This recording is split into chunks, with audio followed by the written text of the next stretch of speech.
Okay, so hello everyone.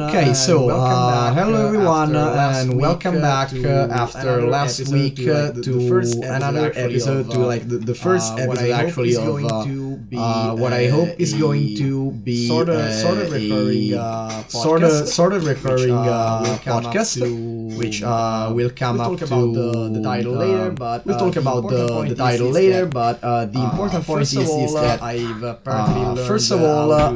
apparently learned how to use. I've just been taught how to use Skype's green screen feature, and because of that, I'm gonna be like everything you're gonna see me do. Tremendous lag on my webcam, and you're going to see me do on everything you're going to see me do on screen, like 20 seconds later than I actually 20 seconds later than I actually do it. I hope that my voice at least in reality. I hope that my voice at least comes actually live.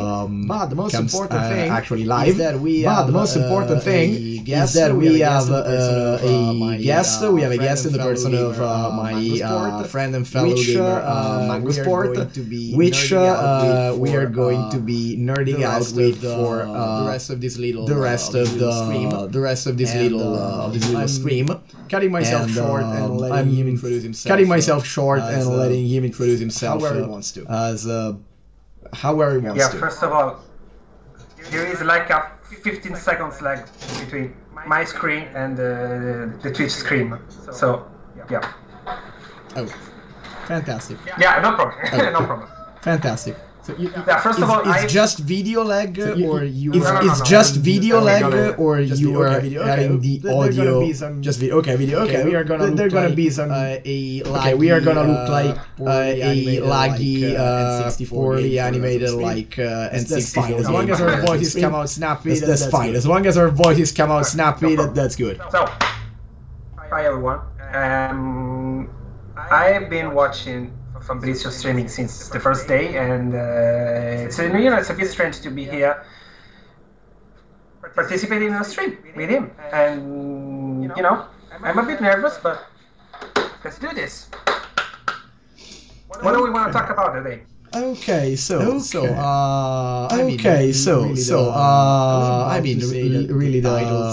about to say that the title says it all, but actually the title of the stream is not the title that appears on screen right now. The Twitch file, the Twitch name, the Twitch name and two different things right now. The video title, two different things right now. So, and oh crap! I'm just made the Nintendo Direct start. I'm just made the Nintendo Direct start instead of. By the way, I completely forgot the name. I completely forgot the name of this guy. So we are going to talk about. So we are going to talk gaming, mostly, and we are going to talk specifically about the last Nintendo Direct, our impressions, our expectation. And we are gonna use it as an excuse to talk about our gaming experiences mostly, and nerd experiences in general in 2021.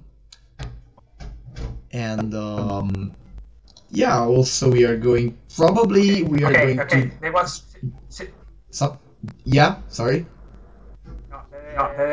Si era disconnesso. Oh, fantastic! So you just broke down. Yeah. But now it's working. So you know what? I'm actually thinking that probably the active green screen, given that my graphics card is currently I don't have a graphics card, it's probably taking a toll. No one does. Because yeah, of course, no one does. It's 2021. Like no one that didn't have a graphics card before 2020 has one right now. No. Or no one that like isn't filthy rich or knows the black market. There is no way. There is my girlfriend that is trying to buy a 3060 Ti since like forever, and there is no way that she can find it nowhere near 500 euros. Honestly, I'm. Yeah. Sorry. Go on. Yeah.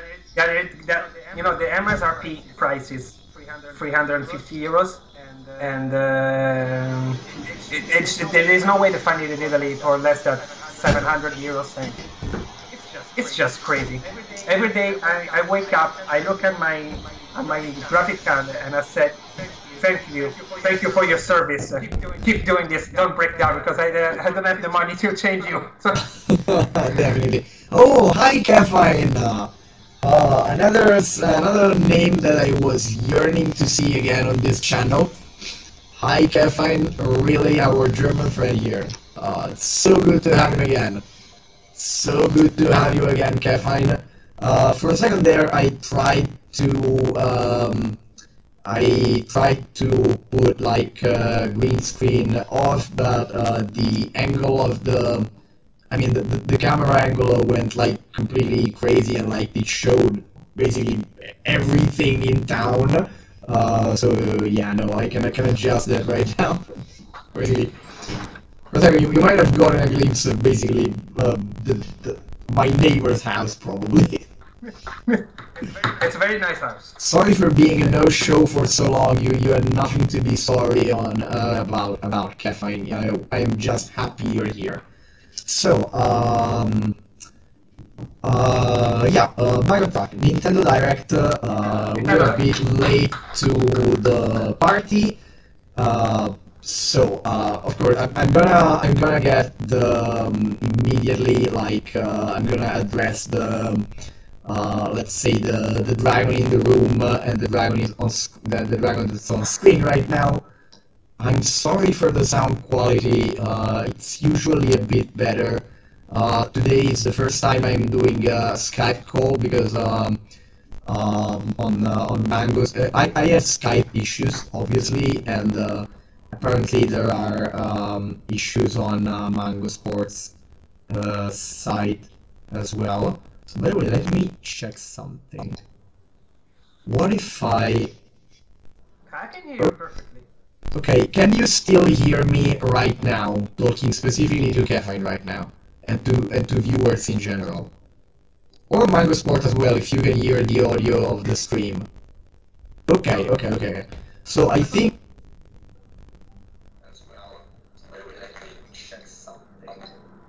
Yeah,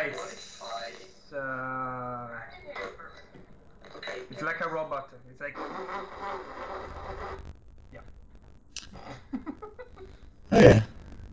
Okay, that was crappy. Okay, the first time we're trying to do it via Skype. Yeah, because I'm watching the stream as well, right, on my iPad. Okay, it's like a robot. Okay.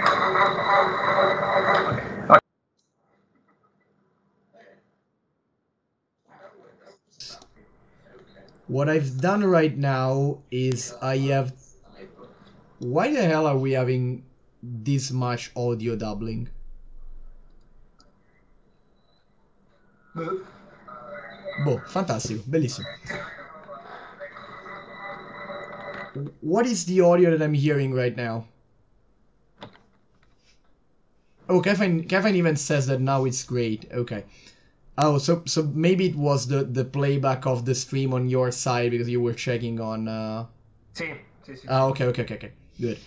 Because what I've done right now is there was probably audio duplication on my side because I had both NDI sources active in my audio mixer as well as the microphone and the desktop audio. So like both mine and Mango's voices were coming off two sources at once. Probably. So now it should work better. So I'm sorry, we spent like 13 minutes to get on topic. Okay, first of all, of course, like for me, the most hype thing, even though it's far off in the future, is Sunbreak announcement. It's like actually the only thing that I have seen live. My usual angelic voice. Oh, you sweet flatterer. Okay. It's actually the only thing that I have seen live because like Mangosport, my Mango here contact. I mean, we were anticipating the direct on the day, and I was about to actually go to sleep when it happened because with Italian time it started on Central European midnight.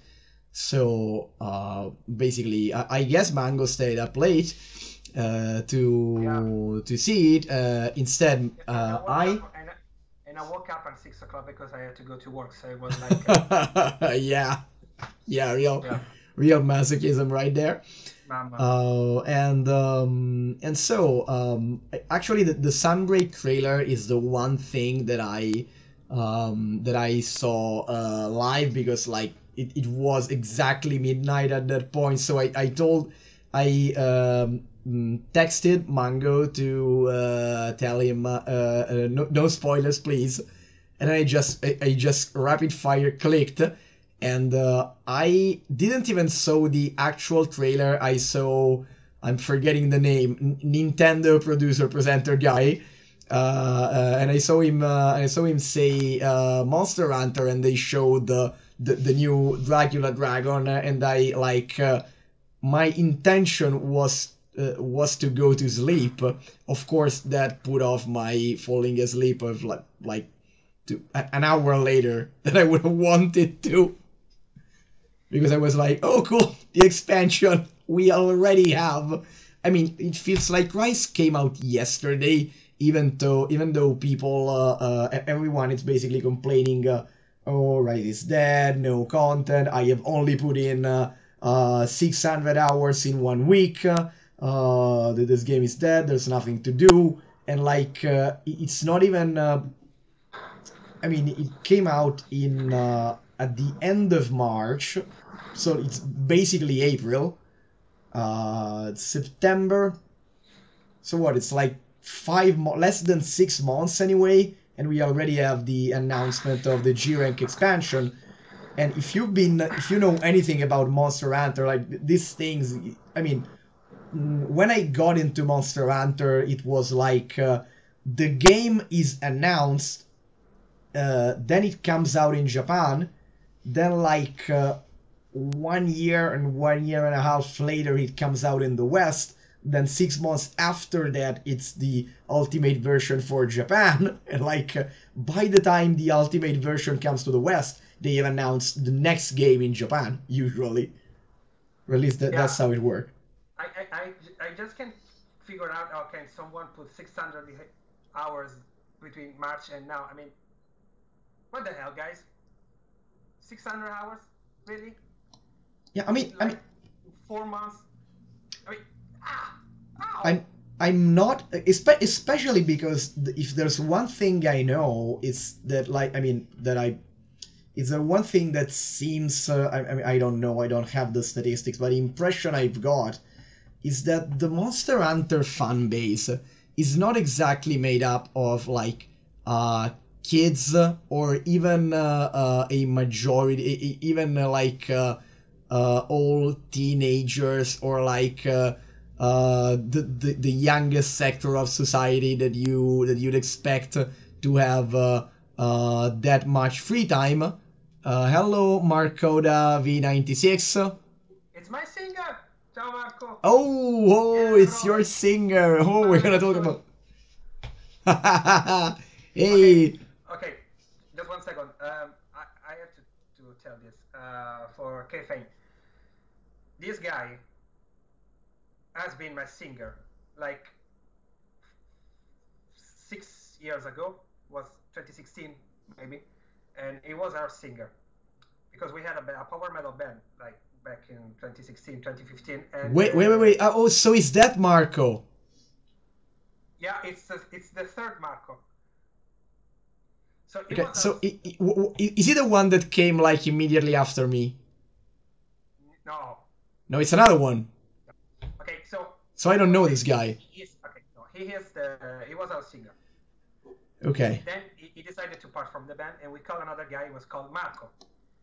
And then we part from that guy because I was a cockhead. And then you just said it live on Twitch. I don't care. He's an idiot. And the band splitted. Then we created another band, and we find another singer. And this guy was called Marco as well. then he went away, and we find the third singer, and it was called Marco. The Marco you see here is the fourth Marco. Oh my gosh. Yeah. Okay. So it's like best singer in Rome. Okay, so it's wait a second. So you mean I mean it was already no more Phantom Heaven? No. So it was already wait you're gonna hate me for this. It was already Creeping Sanity. Like there was nothing between Phantom Heaven and Creeping Sanity that I missed. No. Okay, good. Good. Okay, good. So we have the. But if he doesn't learn the song, he's gonna get fired and replaced with another Marco. So now we have the. So now we have the drums, like the first singer and the current singer of like. Yeah. I mean, okay. We're only missing the bass. We're only missing the bass, at least of the people we. I told him to be alive and to come to watch the stream, but he didn't listen. What are the cliches we're confirming here, Caffeine? This got into a podcast about our musical careers, even though mine was neither musical nor a career. Yeah, okay, but the crazy thing is that we had 4 singers, and Fabrizio was the only one that has been recognized walking down the street. Oh yeah. No. Okay, no. To be fair, I wasn't walking down the street, but like that's the moment. That's the moment in which I consider that okay, even if I never get on a stage again, like my musical career is complete by now, because I had it happen to me that I was actually at a pub with other people, and one of them which was a friend of a friend, where we were talking, says looks at me and goes, wait, aren't you the singer aren't you Phantom Heaven singer? Okay, good, my musical career is done.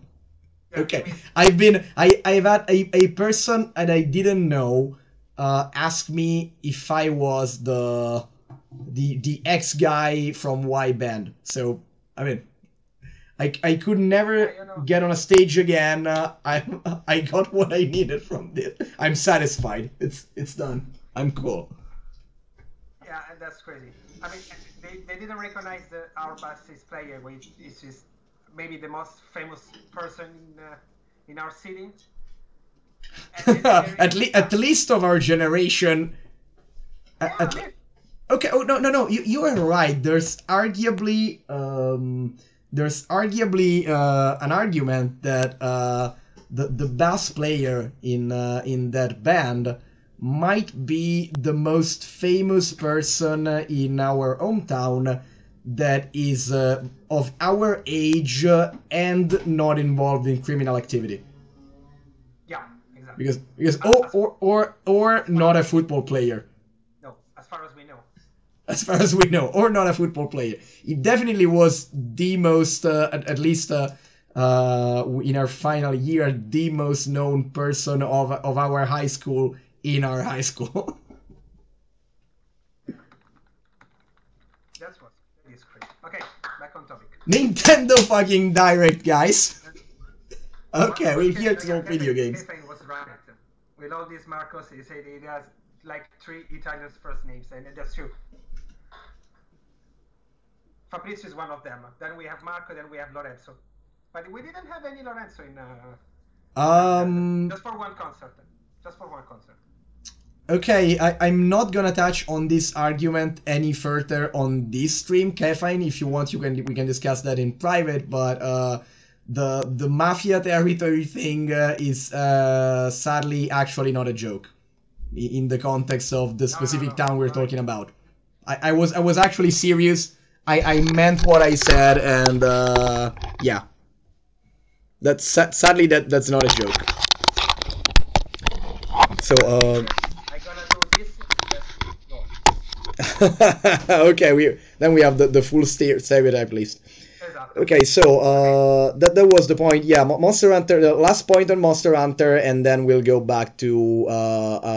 I'll pass the ball to Mango's impressions of the title, to his most hyped title. Last thing on Monster Hunter is that as a long-time Monster Hunter fan, I completely share both of you guys' opinions about the fact that it's like patently absurd how sometimes how Monster Hunter players are about these things, particularly modern Monster Hunter that got into the series with the World and Rise pseudo live service approach, and that expect those games to work like always online MMO live services, which they don't, and I'm glad they don't, by the way. I'm very glad they don't, even though some of the grievances about Rise are legitimate, because in some ways it is actually, even though I'd say that it's the best Monster Hunter game, like gameplay wise, that I ever played. Like speaking about how it feels to play, like hands on, is the most fun and satisfying feedback wise to play. But it definitely is. It definitely is the most lacking in content within the games I played. Even though I mostly played games that already had their G rank expansion, so I will need to go back to that after Sunbreak is out and after I played Sunbreak. That said, ball to Mango there for what was your most hyped or hype-inducing, I would say, part of the Nintendo Direct. Go. Okay. Honestly, I was expecting something that I knew for sure that it wouldn't be there, and that is the new Breath of the Wild, the Breath of the Wild SIG, or Breath of the Wild 2, whatever you want to call it, the title. You were expecting it? I was kind of hoping, but I knew for sure that it was not gonna be there, because I mean, we have received the news about the game in with a drop of information every time. So for me, it was incredible that after 2 years since it was announced, they still don't have the name for it. I was like, I mean, why? It's not something that's so difficult to have. But anyway, what I was expecting, foolishly, I was expecting some other news about the game, but I knew for sure that it wouldn't be there. So I wasn't that hyped about the Nintendo Direct. But I was curious to see what they're gonna come out. I was curious to see if Bayonetta 3 was gonna have, some showtime, or what they were gonna announce something about Bayonetta 3, because it has become something like a meme. Because I mean, they only show what the almost as much as Zelda. Almost as much as Zelda, but they show they show something about Zelda. So, yes. But with Bayonetta, we in fact, I remember the Bayonetta 3 logo trailer from it was before I even had a Switch. I don't know if it was before the Switch came out. Because it was announced as the day they showed the Switch. It was an E3, I remember, and they showed the Switch. They show Breath of the Wild, and they show Metroid Prime 4 and Bayonetta 3. Yeah, that too. We know that Metroid Prime 4 is not gonna happen, because I lost any hope. I lost any hope. There's no way it's gonna get out. I mean, they gave us Metroid Dread because they knew that Prime 4 was not gonna happen. I think we're gonna wait for the next console, Nintendo console. Okay, so some folklore on that. So me and Mango talk. We have obviously we don't live in the same town anymore, but we talk on almost daily basis, and if not every day, at least every 2 to 3 days for the entirety of 2019 to E3 2021. uh, our conversations would include at least one joke coming from Mango about the fact that Breath of the Wild 2 was never gonna be a thing. No. It doesn't exist. They were almost as many as the jokes he made about the fact that I wouldn't have liked Breath of the Wild when I eventually would have gotten to play it. He told me that he likes it, but I still think that he doesn't like it. I'm sure about it. I don't know why. I mean, it's a good game, but I'm 100% sure that he doesn't like it. No, it's no. This is 100% a meme. In fact, at this point, since you're teasing me right now, if I ever get to okay, I haven't yet bought the DLC because I love the game even though you're gonna deny that. I didn't yet have enough motivation to go all in with the DLC, but I want to do that. I definitely want to do that. Though it's not okay. Here's the thing. I don't think it's that. I mean, it's not vital to play the DLC because especially the Champions Ballad. I liked it. It was cool. It was good. Okay, but I don't know. I don't really enjoy it. I mean, I played and I say, okay. Okay, so here's my proposal. If slash when, and right now it's like 60% when, I get the DLC, I'm gonna do either a master mode run or at the very least like Trial of the Sword plus Champions Ballad live on stream on the condition that when I play, you're there to comment. Yeah. Okay. Okay. I will. Okay. The gauntlet has been launched. Yeah.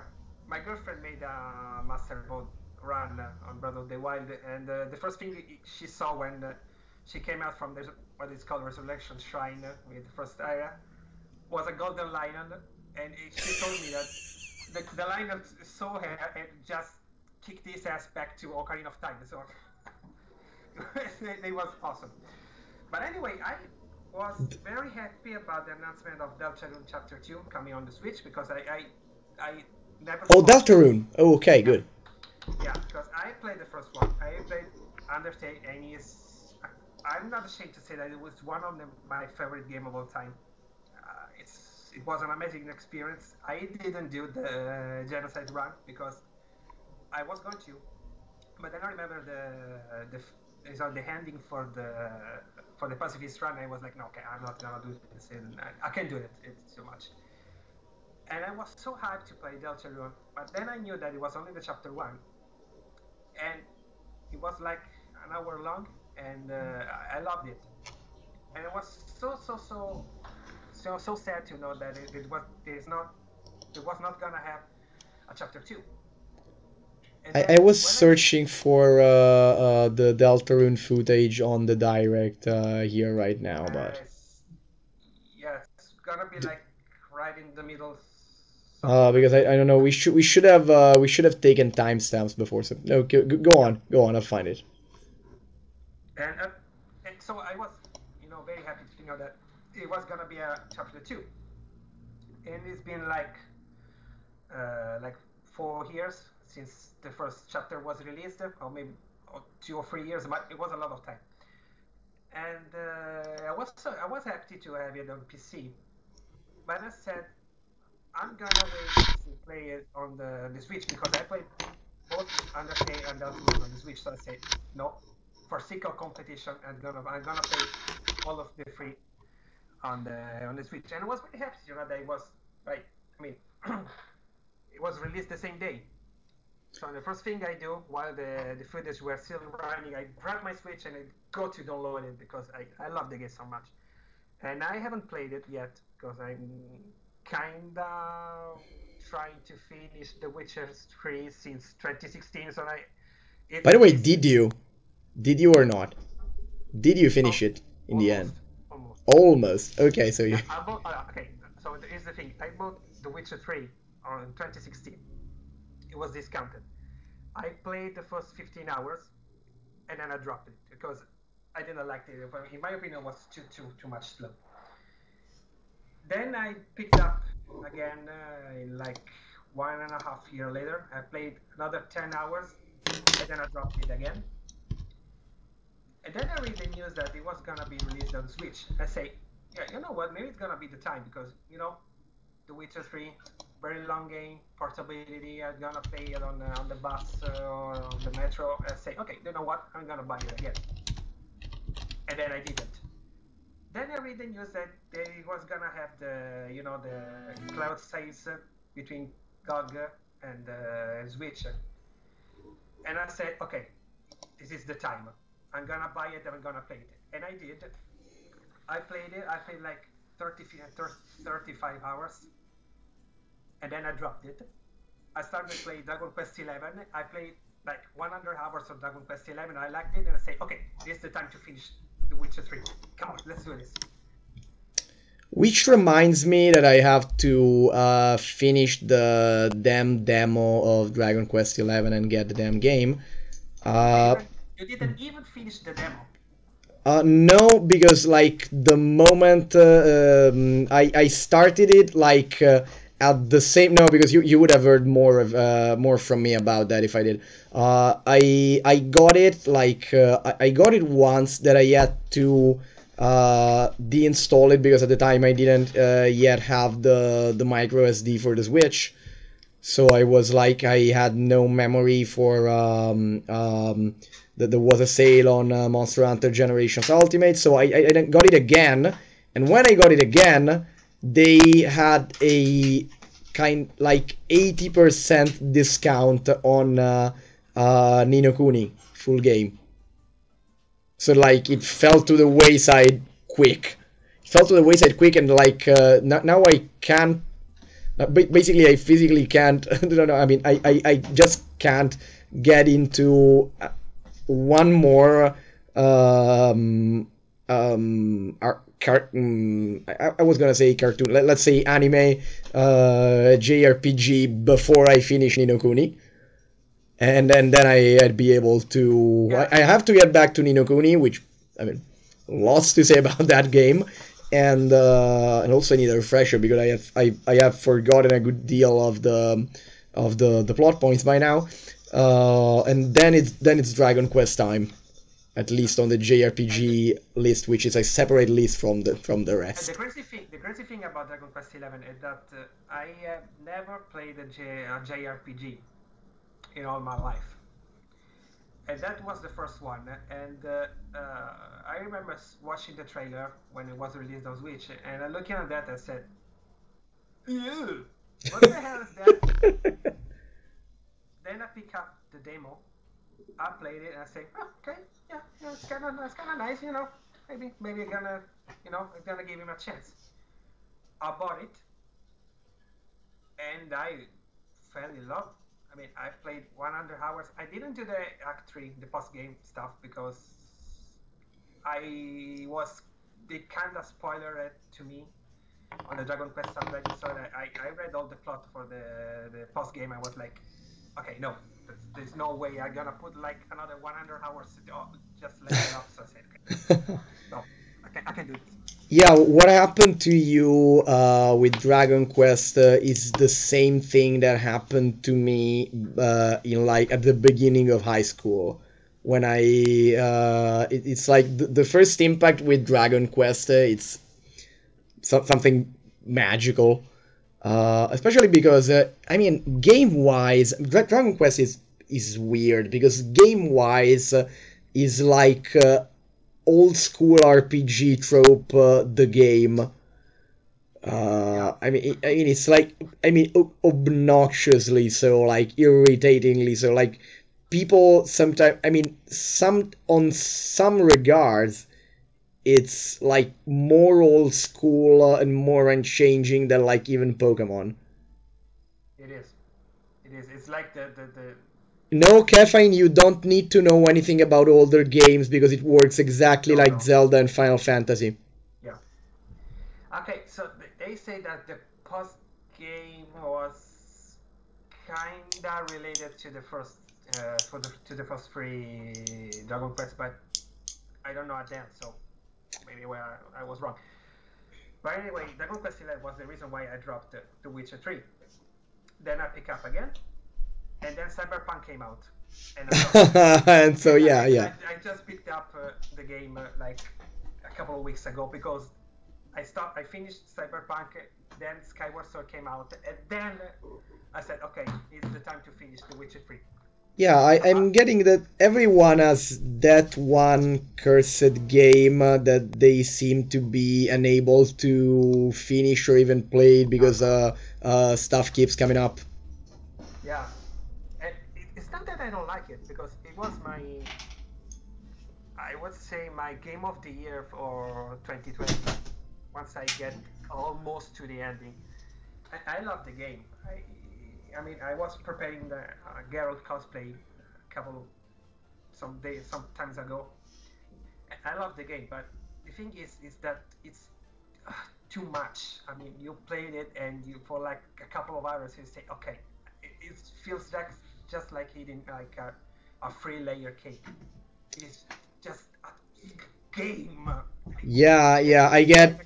Right now, Monster Hunter Generations has that effect on me. It was like I picked it up on Switch, picked up my save file. I mean, I exported my save file from Generations on 3DS, and like I tried to pick up the speed, and it was like, oh my god, there's too much game in this game. I mean, Monster Hunter Generation is like, I mean, my, arguably, probably my, like, okay, I'm not gonna say favorite game on the 3DS, but it's definitely top 3, is Monster Hunter 4 Ultimate. That's a game with, like, an insane amount of content. It's a G-rank Monster Hunter game with, like, between 70 and 80 monsters, a crap ton of mission, which, by the way, I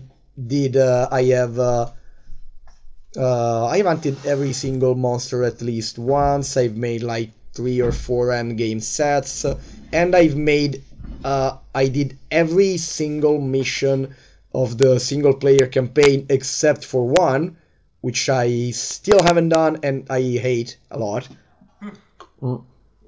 Because it's like fight 3 of the toughest monster imaginable, but in a tight arena, but you have to fight the first 2 at the same time, and then you get the third one, which is the strongest. I mean, you see, that's the kind of thing I just can't stand. I mean, why? Well, just for the sake to be difficult. I mean, why?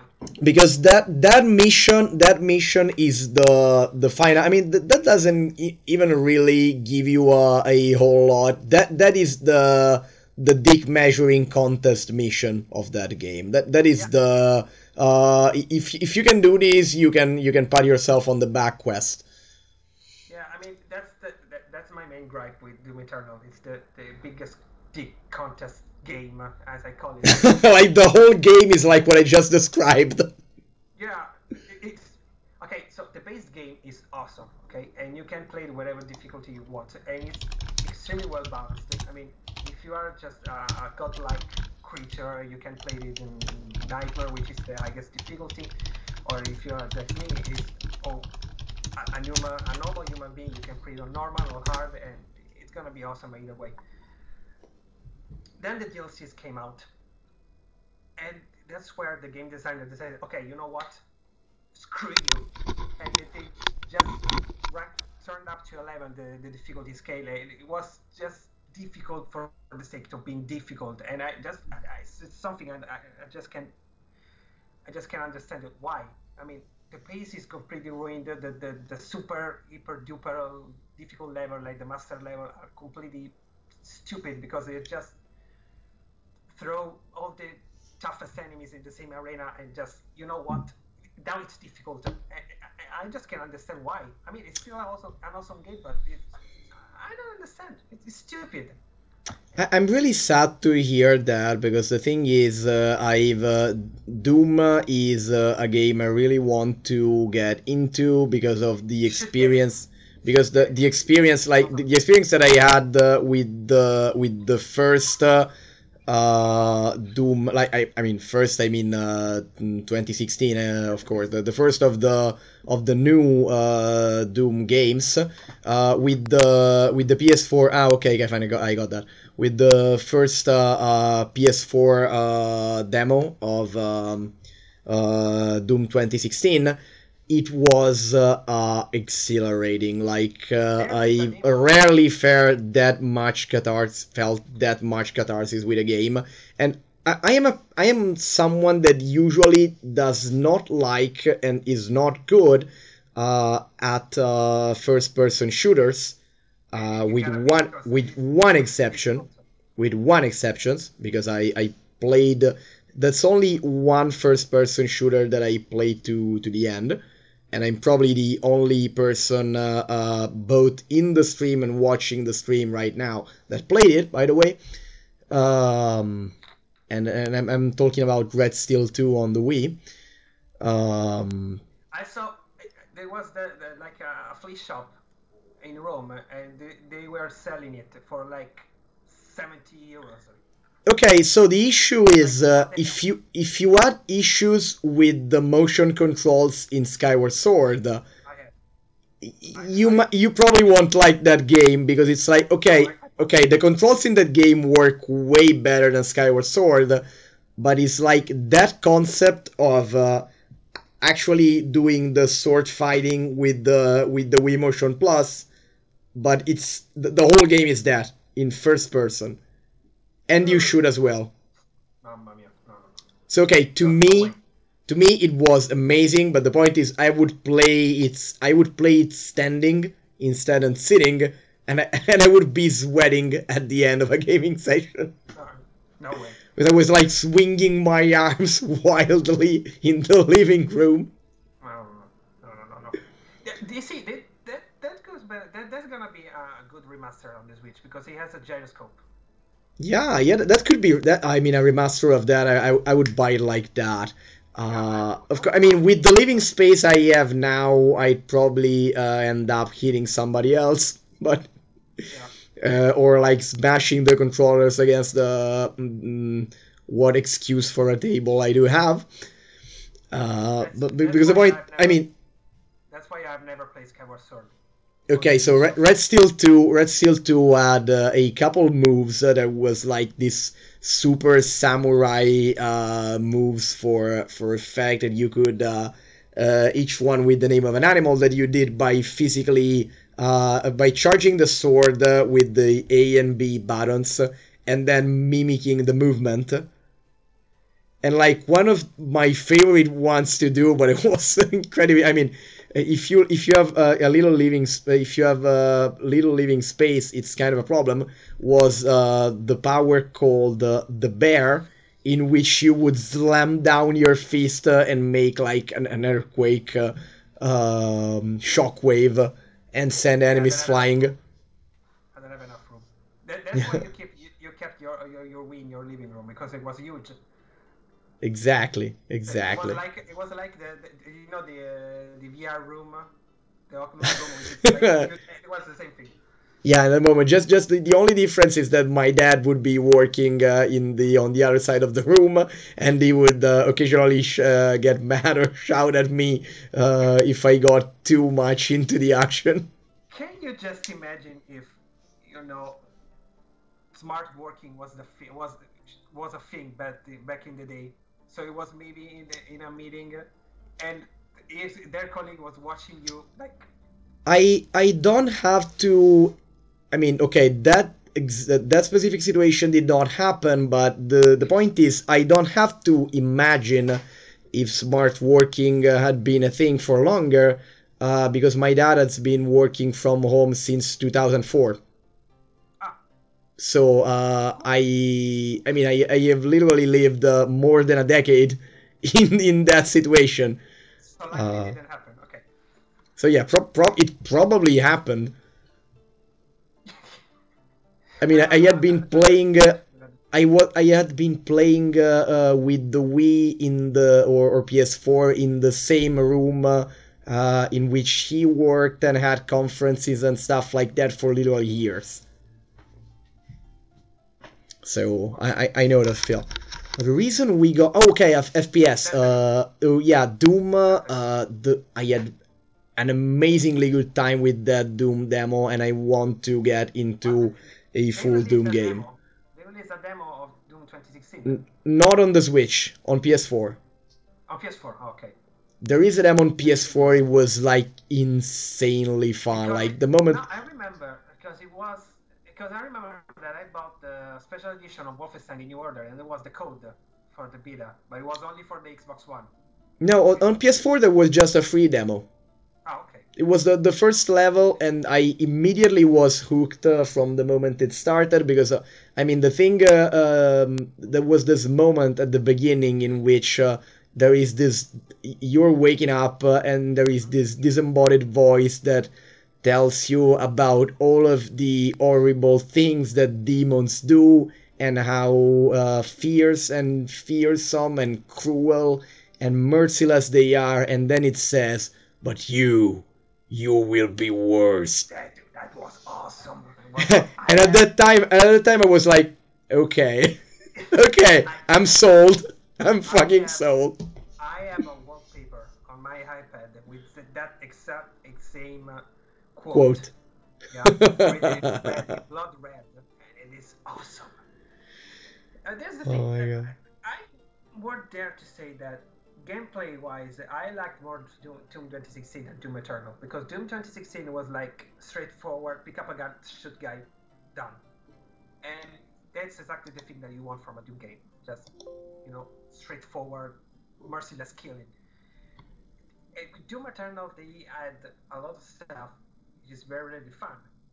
Like the 2 types of grenade, the mid hook, a lot of nice stuff. But I think that it's the same thing that what was the name of that YouTuber? Zero Punctuation. Yeah. His review. He said it's a cool game, it's a fantastic game, but it's too much stuff. It's kind of what I think. Still, it's an awesome game, and a game that should have deserved to win a prize back in the award, back in the Video Game Awards. I mean, it didn't win anything. I'm still salty. 1 year passed, I'm still salty about that. I don't follow the Game Awards that much as to get mad about these things, but I can get how you feel about that. I don't even know when this year's ones are gonna be. I think it's shortly. They're coming up. They're coming shortly. Yeah, I would say not Cyberpunk, because if they dare to put Cyberpunk in any nominees, people are gonna get pissed like hell. I mean, people find ways to get pissed at the Game Awards anyway. I mean, okay. I'll be honest. The Game Awards definitely generous with giving reasons, but people are gonna find them anyways. Yeah. But Cyberpunk is not gonna be there. I would say Metroid, which is, by the way, I'm definitely gonna buy it when it comes out, because they sold the game. They sold me the game. I'm probably not going to buy it day one for 2 reasons. One is that scalpers have completely disappeared the special edition of the game from the internet, and I want that art book with the game. So I might have considered spending like between 80 and 90 euros for the game, but like not the ridiculous. I mean, 80 is the base price. Of course, right now is like you either can find it or it's way more than that. So as soon as the special edition like goes back to existing, I'll give it a thought. And also, right now, I already have too much things to do. And the day I get Metroid Dread as well is the day I don't do anything until I finished it, probably. So, yeah. So yeah, I'm not getting it immediately, but I'm getting it, and you are going to see it here on this channel. I actually had wanted to make, okay, so full disclosure, I wanted to make this summer, I wanted to play the old Metroids on stream, at the very least Zero Mission and Fusion. Right now, the only one I could play is Super Metroid and the first one, which I honestly don't want to. The issue is that I wasn't able, because of, I mean, technical fuck-ups, I wasn't able to make my controller work with the RetroArch emulator. So, have you played the one on the 3DS? No, I don't have that. If I see it used at a reasonable price, I could think of that. Or I could just play AM2R. Oh no, I don't know if it's even available anymore, by the way. They probably took it down. No. But you can find it in every like big electronic chain. I bought mine for like 10 euros at the Ronix, so yeah.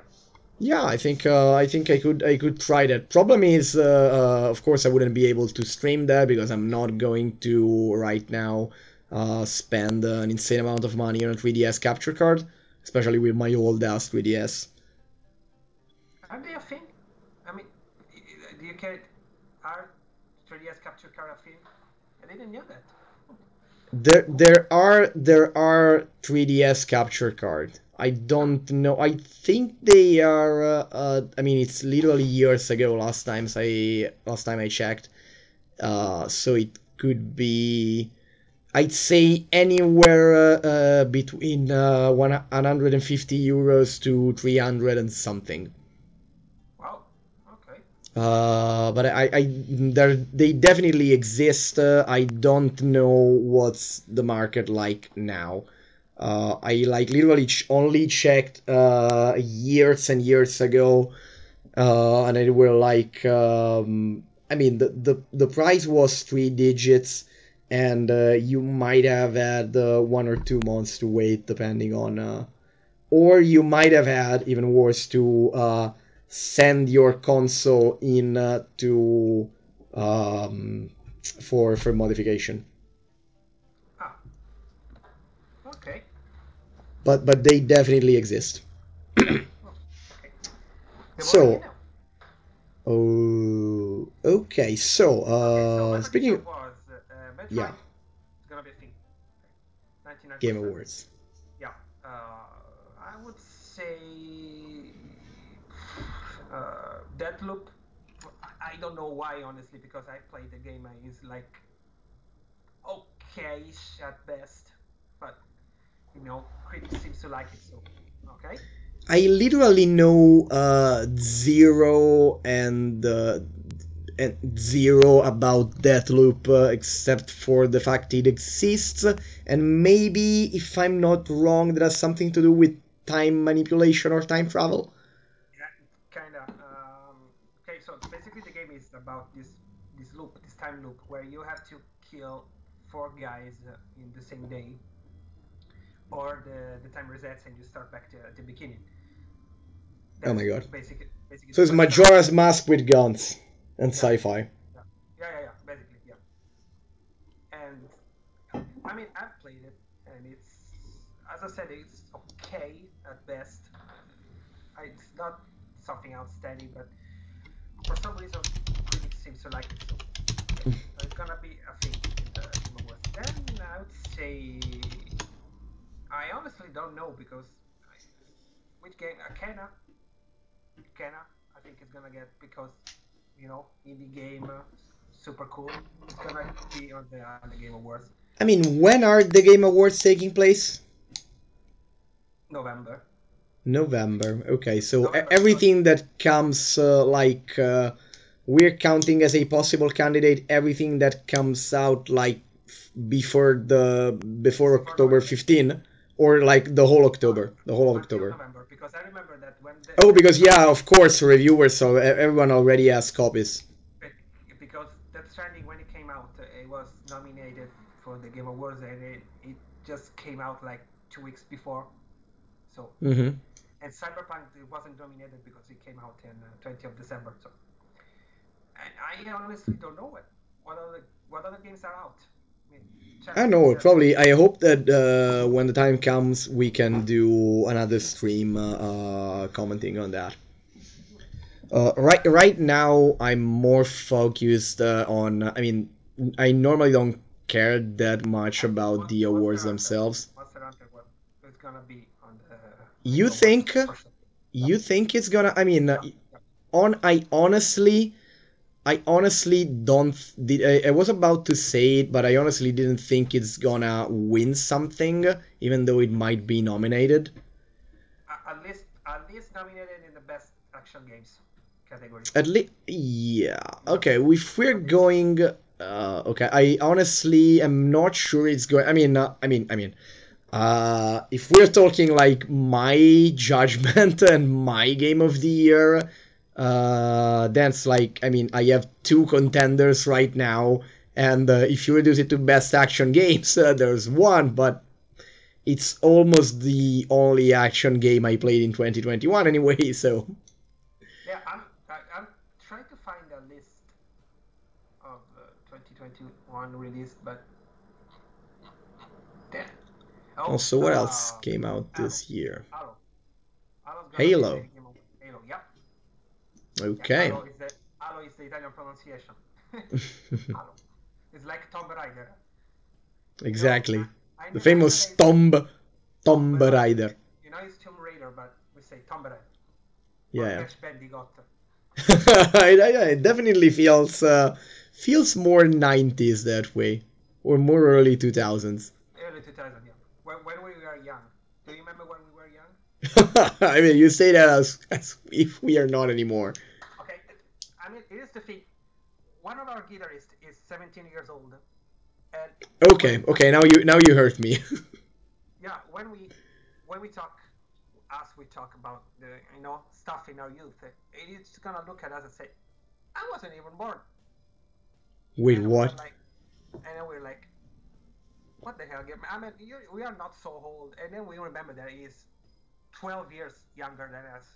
Yeah, so it's that's plenty of room for stuff that happened before he was born. Like, he was born in 2004. So I mean, even just talking about nerd stuff, like a lot of shit happened between we were 6 to 12. Yeah. No, Kevin brought up French pronunciation of things. So okay. I know the French pronunciation of some stuff, and I frankly Mango, if you didn't know this, here, I mean, in France, the hero that goes around throwing spider webs at bad guys is called Spiderman.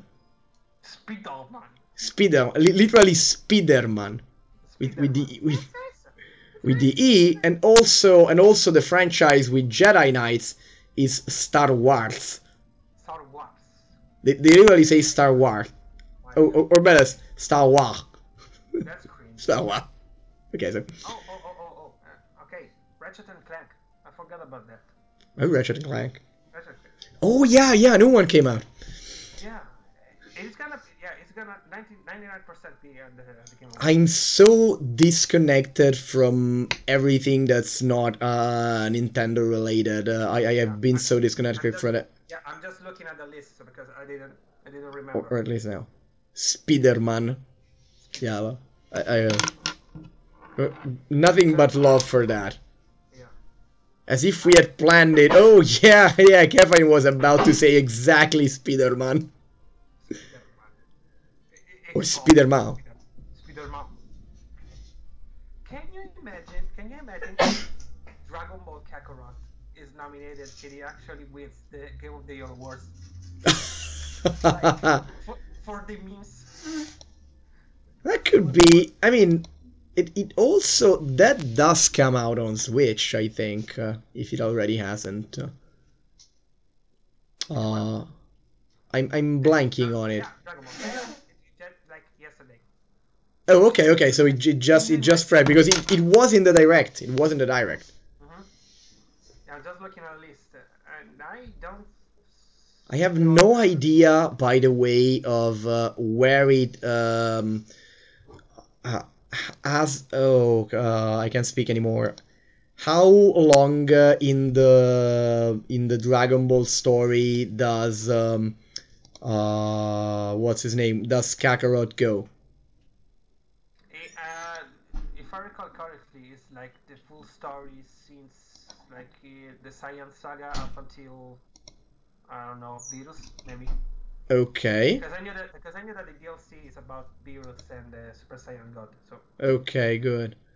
I think it's gonna be all the story. Oh, look at what I just got on screen, like completely by mistake. Why? I wasn't even searching for this specific screenshot. Speaking about the direct again. Yeah, we're not talking about the director. We're just chit-chatting. Yeah. We were just talking about I mean gaming 2021, which is what we set out here to do. So okay, yeah, I'm gonna say it by way. There's no I'm not playing another Dragon Ball game until they make something until they make a new game in the style of the Budokai Tenkaichi games. I think you could like Fighter Z. No, I definitely slightly. I definitely want. I definitely don't like that. As in, I don't want to play that. Exactly because it is a 2D only Dragon Ball Fighter game, and to me that kind of. I mean, if I want to play a 2D, besides the fact that I'm not that big into classical 2D fighting games. The only one that I owned is Dead or Alive. On Dead or Alive, the Dimensions on 3DS, which I bought with the console, basically.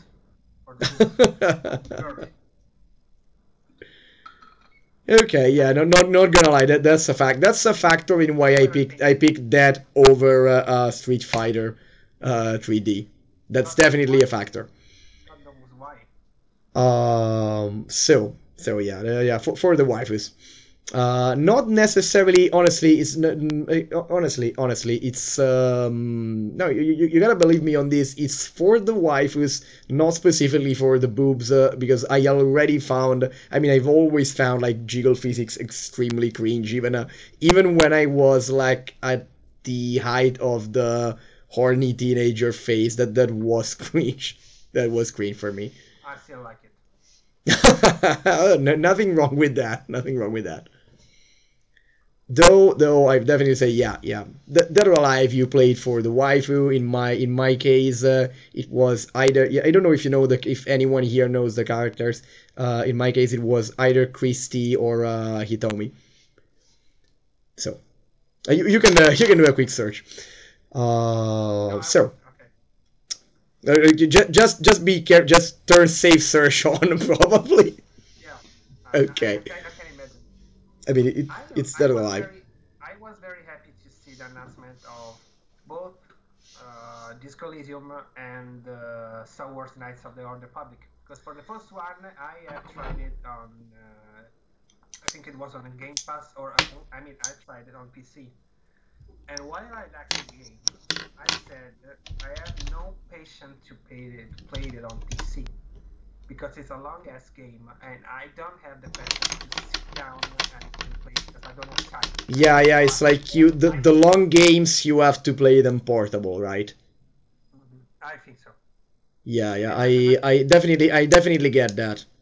And that's exactly my point on why I liked Twilight Princess, but at the same time I was so frustrated because I didn't have time to play, and I mean, it's not a short game. The dungeons are huge, and there was no way to, just stand by and pick up the game the day later. And so you have to sit there and complete all the dungeons in one sitting. And that was actually why I just desperately wanted to play Twilight Princess on the Switch. But I mean, it was my fault. And I honestly don't know how I can actually top 100 hours on Cyberpunk, because I mean it's not a short game, and it was running at barely 40 FPS on my PC, even at the lowest settings. So wait a second. Did you just say that it is the game you put the most hours in? No. Okay, no. Okay, good. What's the highest amount of hours you put into a single game? Okay, like without considering the PS2 era, because most of the game didn't have the hour counter, I would say probably Fallout New Vegas, because I have like 400 hours on Fallout New Vegas because I made 4 runs, and it's not a short game, so I would say Fallout New Vegas. Okay, how many do you think? I'm sorry, I lost the number if you said it. 300 to 400 hours at least. Because okay. I played it on 3 different consoles. Because I played on PS3, I played it on Xbox 360, and I played on PC. And I made at least 2 runs every time I played it. So it's gonna be at least 400 hours.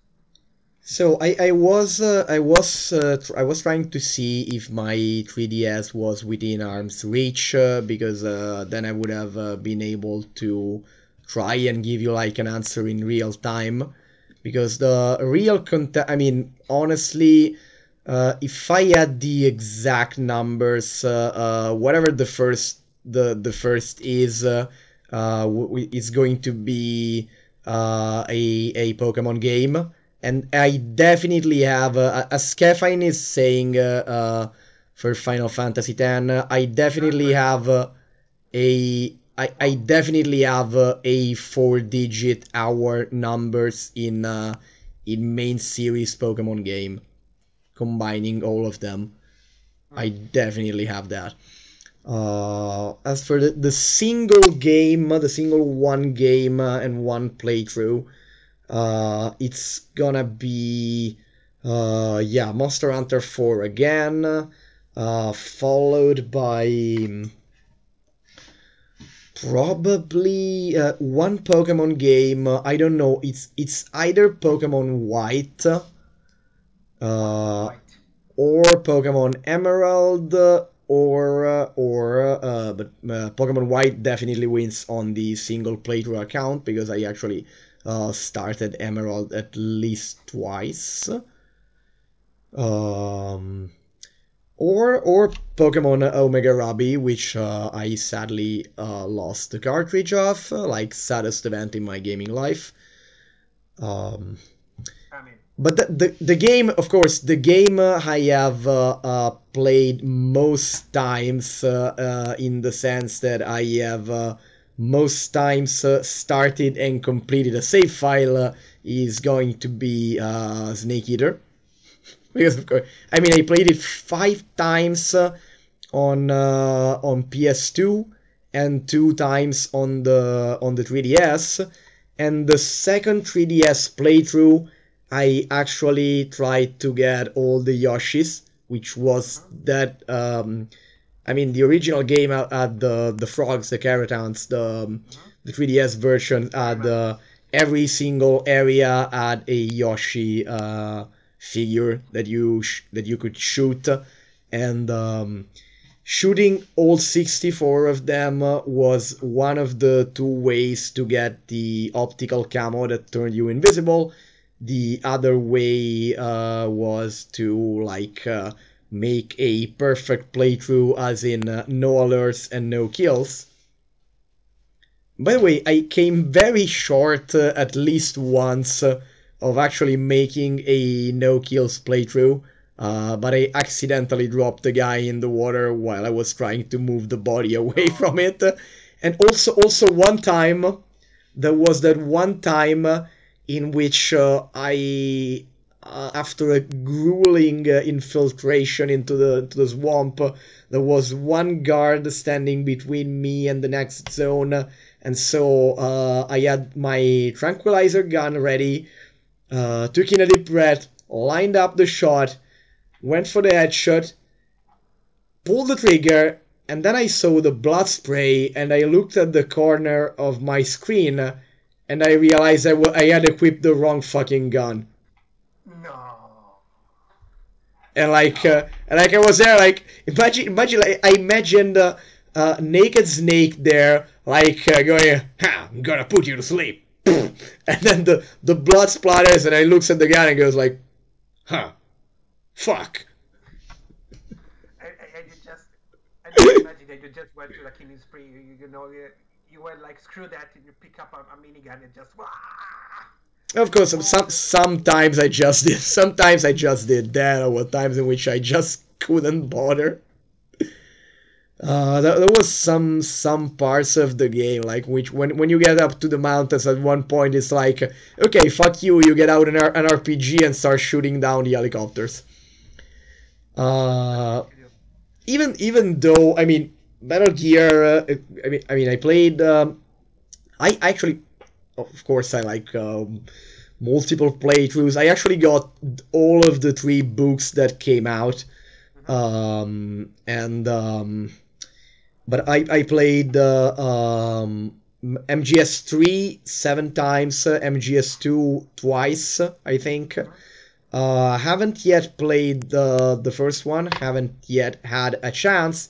And damn you, Nintendo, if you want my money, yeah, the fact that you have the Metal Gear shirt tonight is and not me is kind of weird.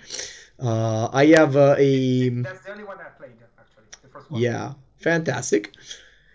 I mean, Nintendo, if you want my money, please port the GameCube version of Metal Gear Solid 1 on Switch.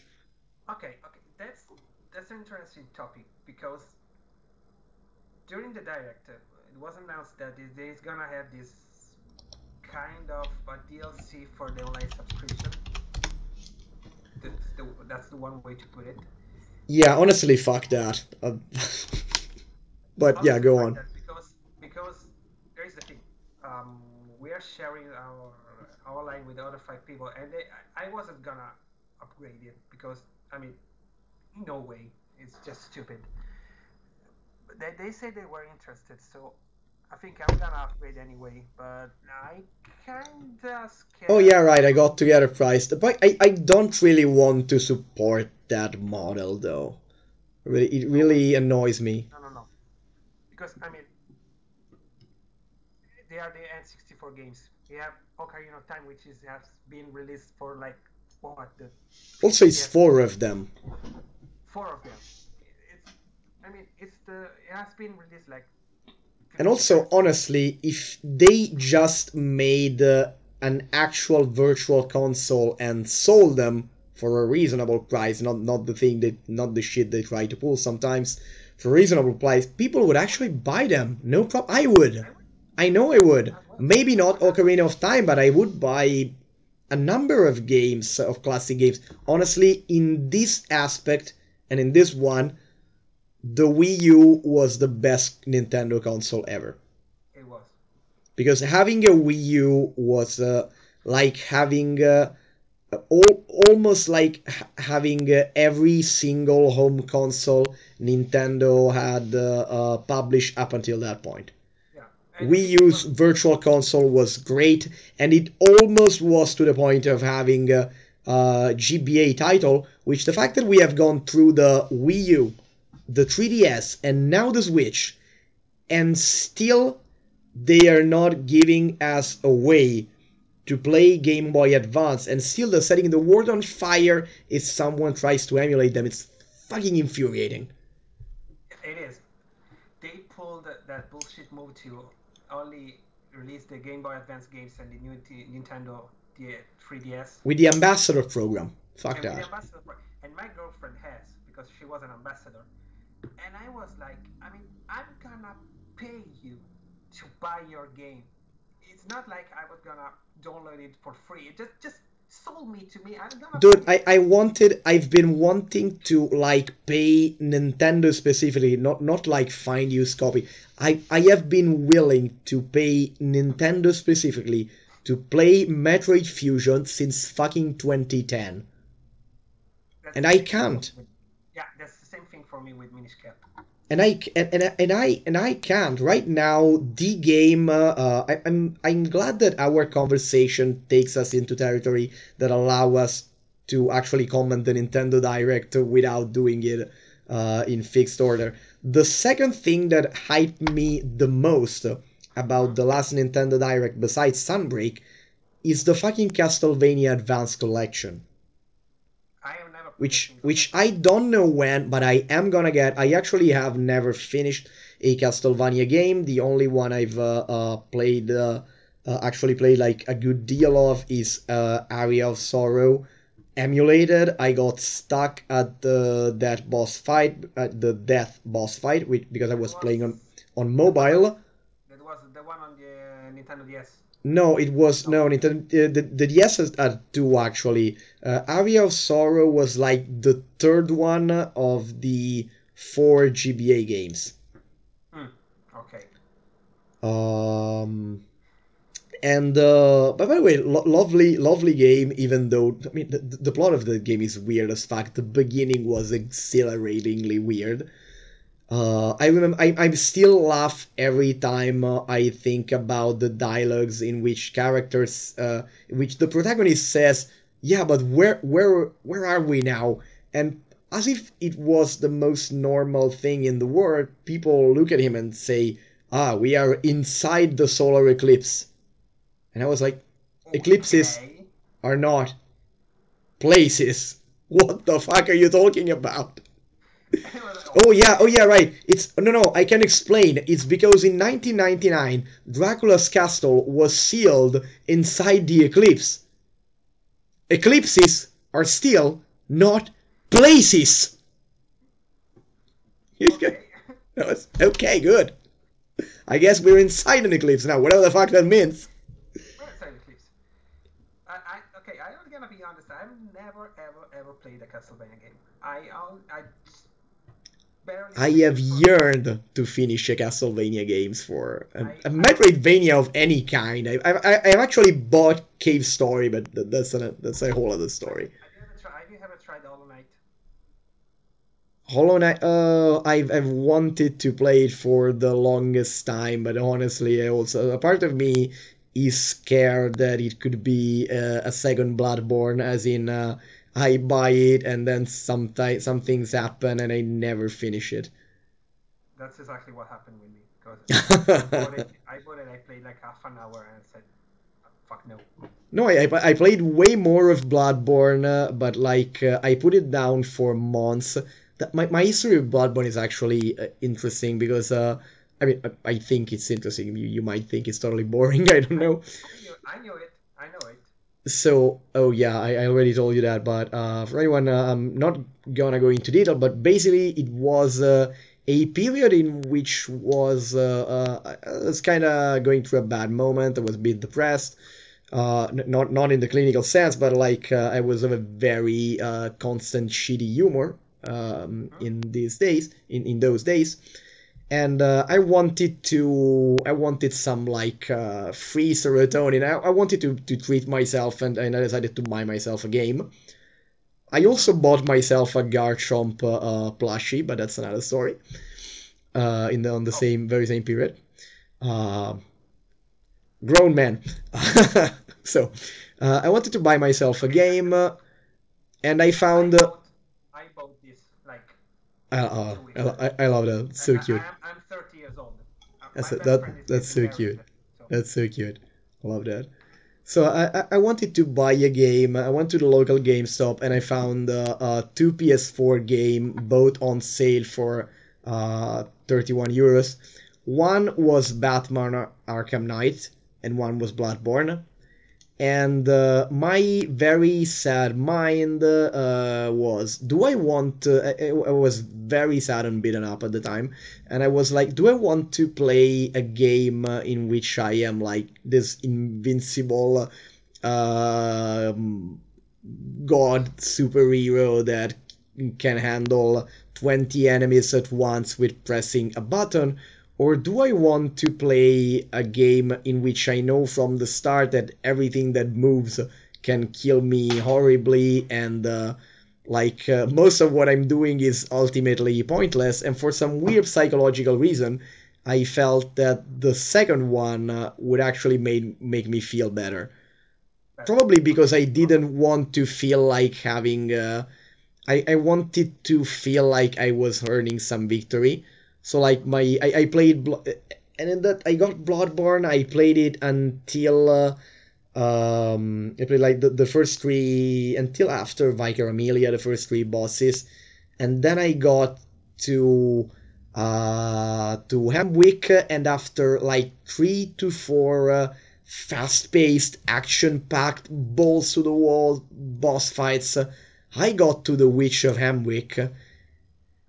And I in real life wanted to do something that was constantly happening to me in the game, which was pluck out my eyeballs with a spoon, for how stupid that boss fight was. Not because because it was that boss fight can either be a complete clusterfuck, or it is the most boring boss fight in the game.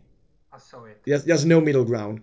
So after that I stopped for months. I came back to it, and I had this grinding, and that was the moment in which Bloodborne broke me, because I did a lot of grinding for a boss fight. Boss fight was amazingly fun, even though I died, but I exhausted all my healing.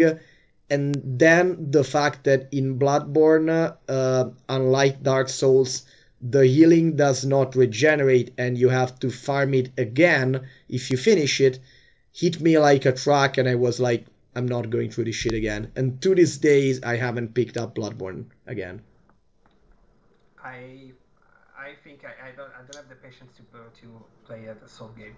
I only finished the first one because one mutual friend just keep. I remember when I was in high school, and he just kept repeating how I should play Dark Souls because it was like the best game I ever played. And I did, and I loved it, but it was the moment where I... There's a name popping up in my mind. Yeah. the moment where I finished the game and I beat the last boss, I said, okay, I'm done with that. And I put the controller down and said, okay, that's it. But a question that I want to make you about. By the way, my girlfriend is really pissed because I like boobs game. But anyway. Because you like what? Oh, boobs game.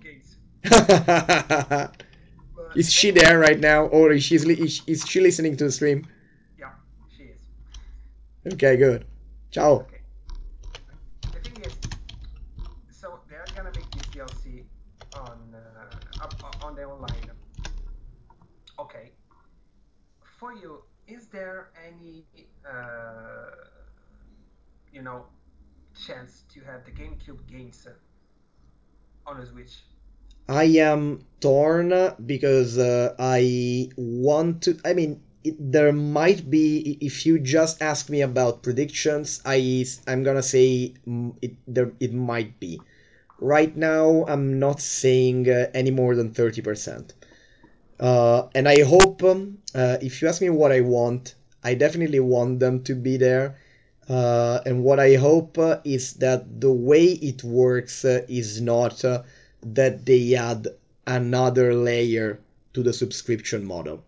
At the very least, like the least offensive, shitty thing, the least offensive thing that they could do, and is still kind of shitty, is to make is to not make it a vertical ladder, but an horizontal thing. Like you have base online, and then you can upgrade online to level online +1. Let's call it like that. And if you pick online +1, you can choose. You either get the N64 and what's the other, the Neo Geo, or you get like the GameCube, or you get. Definitely go for the GameCube. Me too. If they do something like that, it's still gonna be shitty, but it's like the least shitty options on the path that they seem to have been taking. I don't see that as particularly likely, but honestly, I don't think. I mean, it's Nintendo, so they can always surprise me. I don't think they are crazy enough to think that they can go a vertical thing. That they can do a vertical thing. Like, I don't think they would do $20 for online, $30 for online plus N64, $40 to add also GameCube. I don't think they will be going that route, and I hope they don't disprove me on this. I hope they don't betray my trust on this. I hope not. But I ask this because I am desperately trying to play Wind Waker, and there is no fucking way to play it outside buying a GameCube or buying a Wii U. Which both are way too expensive. I mean, we also, I mean, it's not like we're saying original things. It's the old, I mean, it's been like this for decades. Like, Nintendo keeps not making the legacy games available, even though they have like the best, literally the best legacy. They are sitting on what is the best legacy market in gaming history. Like, they are the one fucking software house. They are the one fucking company that has games that are almost as old, that are barely older than my parents, and that people in 2021 are still willing to buy, and they're just not selling them. They're just not selling them, and people still want to play them, and people still would want to pay them. Crucial point, pay them. They are not selling them, and they fight tooth and nail to like prevent someone from to destroy things, to prevent people from having melee tournament with copies that they legally own. Yeah, that's crazy. I don't know why they keep doing that. They are. I mean, honestly, I mean, I don't want to use it as a pejorative here. I want to use it in a completely neutral word. They are, to me, it's sort of insane. Like this, it's kind of. They're out of this. They're out of this war. Like in good and the bad, Nintendo is like. I mean, I want to make it's like they're literally on a if they were a person, they would be on a mentally different plane from everyone else, and this is both good and bad sides. And the thing they do with old games and copyright attitude is like one of the arguments that radicalized me into some of the positions I hold today on copyright. One of which that really applies to Nintendo, by the way. They should be glad that I don't have any legislative authority, because to me, I would make sure that if you produce media, besides the fact that I would limit the duration of copyright, but I would make it so that whatever the duration of copyright is, media should become public dominion earlier than that if the rights holder willingly stops distribution. I actually read okay. Like something I mean, let's say that copyright lasts for whatever, either as long as it lasts now. Let's say it lasts 20 years.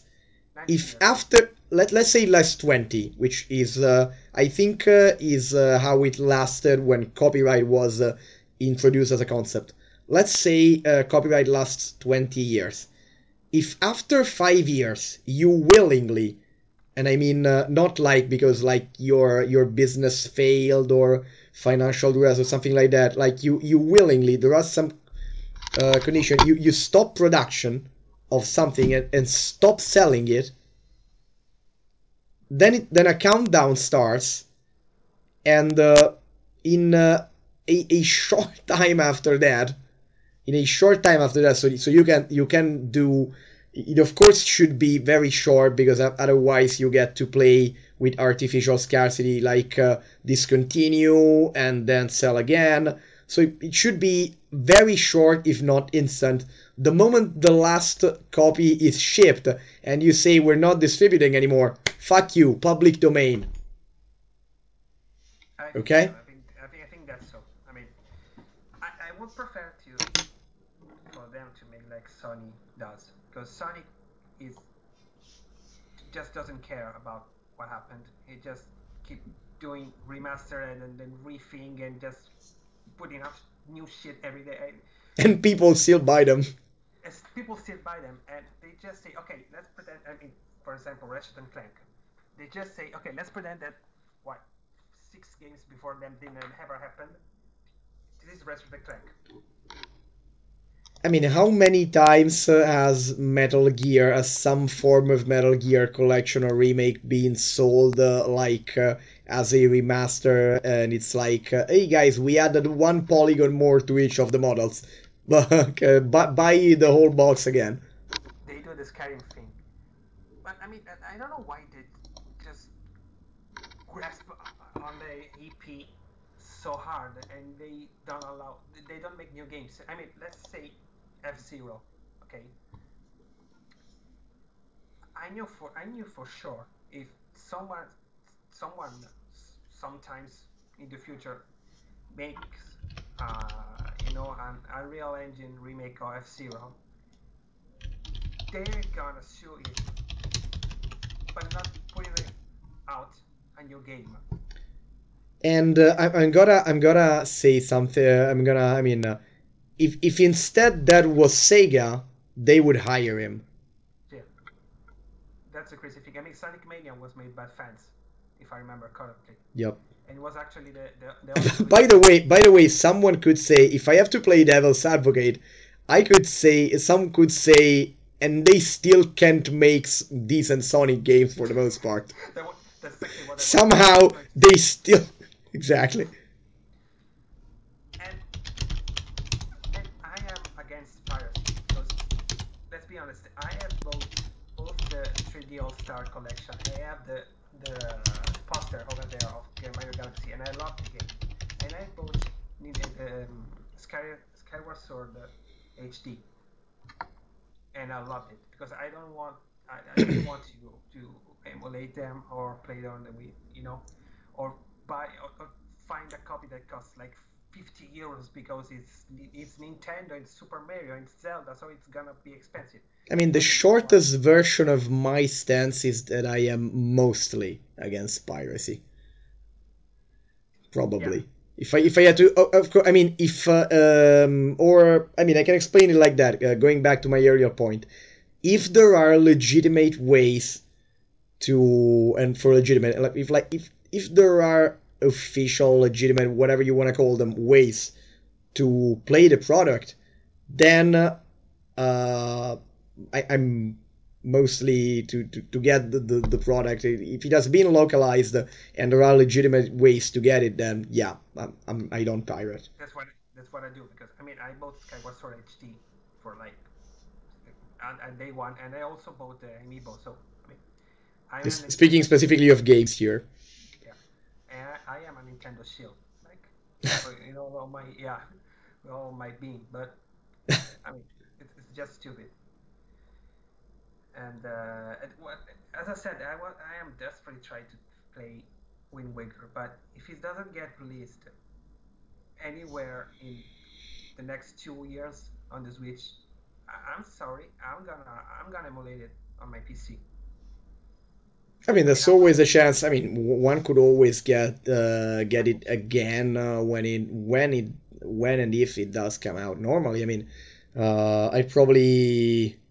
I mean, I had started once. I had started a number of games on emulator that if they were available on Switch, I would gladly just buy and play normally. That's exactly my point. I have started with. And by the way, the fact that they are not doing this with Metroid yesterday, it boggles my mind. I mean, you're trying to make Metroid a thing again with Dread. Like, what would have been better than just after the E3 trailer, like 1 month later, or like now because they're not that long of a game. Last Nintendo Direct after Dread to say, oh, and by the way, Fusion and Zero Mission are on the eShop together for $15. Or just only Fusion. Or even just Fusion. Even just Fusion. This right now would be at least partially a Fusion stream, if they had done that. I'd be playing Fusion in the background during this conversation. Me too. Yeah, definitely. Okay, what are your predictions for the last Super Smash Bros. Fighter? Oh my god, I really don't want this question. You go first. By the way, I'm very sad that we are not gonna see Smash announcement in the following directs, because it was kind of an inside joke.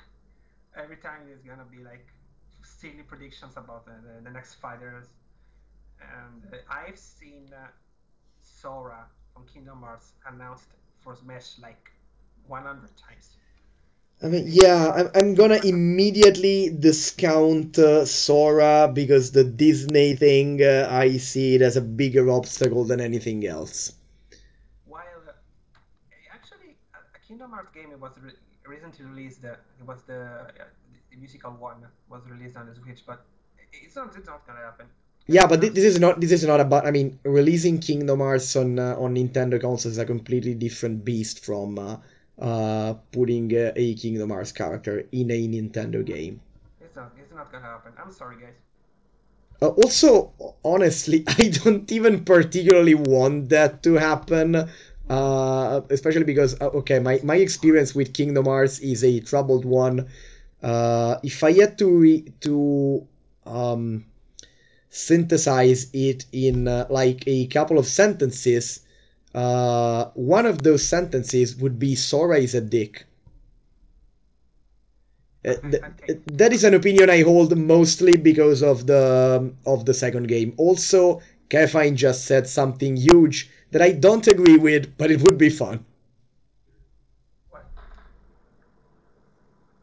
He said Sekiro. Sekiro would be next. No, I mean it was talking about the next Souls game is was gonna play. Okay, Sekiro. I played Sekiro. Oh. And honestly, it's a great game. It was honestly one of the most frustrating experience in all of my life. And I drive in Rome and I live in Rome, and I drive on the Roman streets. And I thought that was the most stressful thing ever happened in my life. But then I played Sekiro, and it was like, why are you doing this to me? I was looking at the screen and I said, why are you doing this to me? I'm sorry, I had to drop it because it was way too difficult for me. I'm gonna admit it. It was. I'm a noob, but I have to get good. But I mean, sometimes to me, it's not even about the difficulty, but the way in which the difficulty works and interacts with me. Like, for example, for Bloodborne, it was not the difficulty, it was the interaction with between the difficulty and the grind. If you give me a Bloodborne mod in which every time you die you have 10 blood vials automatically restored and you don't have to farm them, I'm going back to Bloodborne and I'm finishing it. At least one run. It's just that. I played... yeah, exactly, like it was in Dark Souls. I even enjoy, like... there was no boss fight in Bloodborne that I won before the 4th attempt. I enjoyed that. It was not a problem. And the moment I finally won, it was like one of the best moments for me as a gamer was when I finally beat the blood-starved beast. And I looked at my hands and I realized they were shaking. And they were like that for like 4 minutes after that. I was like... heart pounding, was a rush of adrenaline like anything I ever felt in my life. But I don't want to grind for the fucking blood vials in between. And also it's weird because I played when it was in the free trial. I played Dead Cells. And I liked that. And that is a game in which when you die, you start from the beginning of the fucking game again. And somehow I liked that. Somehow I was addicted to that. Exactly. Have you tried Hades? Have you tried Hades on the Switch or on the PC or whatever? Tried what? Hades. Hades. I don't know what they Oh, Hades. Hades. No, I'm not sure I want to. You should, because it's an awesome game. And especially because, I mean, game style, it's like a bit... Also, and I had conversation about this on Twitter, I'm immediately miffed by, here's another piece of media on Greek mythology in which Hades is randomly the bad guy, the bad guy. Yeah, but... Yeah. And just the fact that this time they made Hades into the abusive father, I like come into the game and I'm already, fuck that. Yeah, it is. Game wise, I don't know. It is an awesome game, and I mean I don't like roguelikes, but it's an awesome game. I liked it. So, my prediction for the last fighter. I think I have that one. Yeah, I'm looking at the chapter. I think it's gonna be... I don't know. I think it's gonna be Crash Bandicoot. I can get behind that as believable. It might, because... Okay, here's the thing. Makes sense. Because Smash is a collection. It's not a fighting game. It's a collection of video game icons. Yes. And Fire Emblem characters. But anyway. Oh, come on. The number is the same as Pokemon character. That is largely a meme. Yeah. I'm gonna say that.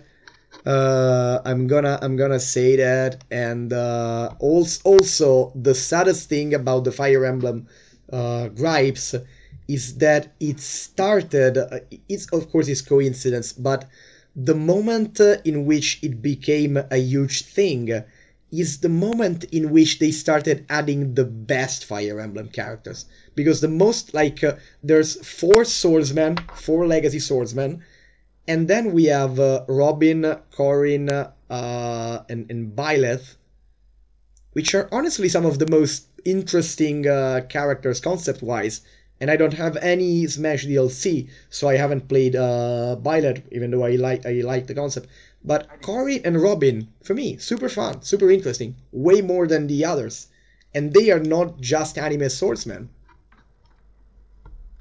You know what? I never played Fire Emblem 1. I was going to buy. I was this close to buy the Switch game, but then I didn't because I then thought about all of the time I was gonna spend. If you have to try, I'd say Awakening on the 3DS. Okay. Okay, you were saying about, yeah, the game icons, and so Crash Bandicoot makes absolute sense. Or aside from the means of Dante from Devil May Cry, it's gonna be it could be awesome, but it's without the swearing. Without the swearing, it's not gonna happen. You know what? I would have like honestly said, oh, Kevin, by the way, I hear you there. I would have said like the Monster Hunter, if not, both because of my obvious bias, but because I thought it would work and it would be a pick that makes sense, especially right now. I'm gonna say it's not that likely to me now because the Monster Hunter as a character was present in at least one in the last Marvel vs. Capcom. Okay, so Monster Hunter. The Monster Hunter is a playable. I think that specifically the female Monster Hunter. I don't know if they have both versions, but is in one Marvel vs. Capcom game, which is kind of the reason it makes me think it's less likely to get into Smash. Even though I'm gonna say if there is 1 year to get a Smash character, a Monster Hunter character into Smash, is 2021, which 2021 has been the year of Monster Hunter and Nintendo. I think it's gonna happen. It could happen. But I honestly don't think it's likely for the reason that I just said. But it would make sense, and it would. I mean, it would work. It would make sense. Yeah, I think it's gonna happen. And also, sorry. These two, or Crash Bandicoot or the Monster Hunter, or Ace Attorney. Phoenix Wright was in Marvel vs. Capcom as well. Yeah, see that? It's gonna happen. 100%. So I kind of tend to exclude characters that already were guests in other fighting games, which is the same reason I don't think we're gonna see Kratos, because Kratos is sort of the Kratos is in a way one of the mascots of the Sony All Stars Battle Smash like games. I don't remember the name, and also is the reason why even though I wanted Raiden to get into Smash at one point. Oh, Raiden, yeah, of course. They're gonna release the first 3. What it's called? Ninja Gaiden games on the... Okay, Caffeine of course mentioned the memest of all memes, but the point is that I don't see them. I think okay, if you tell me that if they aren't completely tone deaf, or if this has not become a matter of principle to them, then I'm gonna say if there is another Smash game, like a new game, not ports, after Ultimate, like another fully fledged Smash game, then we have like a 50 to 60% chance of Waluigi as a character. Unless Nintendo has like a principal opposition to do what the fan want, which with Nintendo being Nintendo is likely. Okay? I'm I 100% they are not gonna add they are not gonna turn an assist trophy that is already in the game into a character. Because if they were to do that, then I would actually be saying, dude, don't do it with Waluigi, give us fucking Isaac from Golden Sun. Because he's already there, and he already has like 2 or 3 moves. That said, also I'm saying no Geralt and Deadpool for a different reason, which is Geralt and Deadpool are not video game characters. Not in the sense that they are not created for, I mean, they are not created for, they were not created for video games. So please don't say Goku as well. We haven't mentioned Spyro. You know what, the thing is it's the last character for one of the most successful game of the Smash Bros. Yeah, which is why Crash Bandicoot is the most the name that we have said until now that makes the most sense. Because it's gonna be Sakurai itself, the last character. I would love that. Can you imagine? It just pops up and it just beats the shit out of everyone. Or it's gonna be Galactonite, like whatever. Yeah. Just another Kirby character. Ultimate suggests to me they might just continue to add and that this title like a game as a service. Yeah, they also said it's the final though. I mean, I agree and not agree in the sense that I think I don't think they. Yeah, every single Smash character has been created specifically for a game and debuted in a video game. That's like the one rule, because every other rule that we thought we had has been destroyed by now. So it's like the one rule that still stands. It's only characters that debuted as video game characters, and so it's for me the only rules that still exist is it has to have debuted in a video game. I'd say if it is the only representative of its franchise, it's going to be the main playable protagonist, and of course no copyright issues. So which is why I think Sora might be a bit of a problem there. Not gonna happen. Because Sora also, I mean, it's not just for Sora. The point is, a Sora stage would need to have Disney characters in it. Yeah. And that I don't see happening. Yeah, no way. Can you imagine?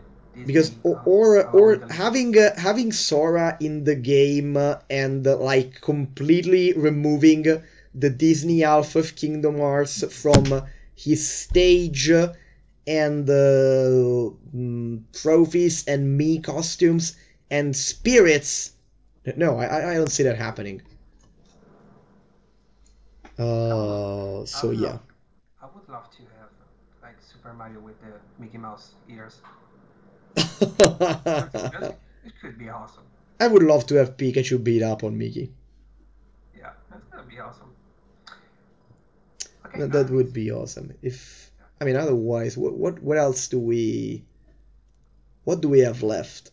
I'm gonna go out on a limb. Most out of left. They're gonna reveal Conker randomly. Yeah. No, yeah, they're not gonna do that. No, because we have Gino, both the Gino and Sansa, and Sans already been released as a big costume, so yeah, it's out on the way.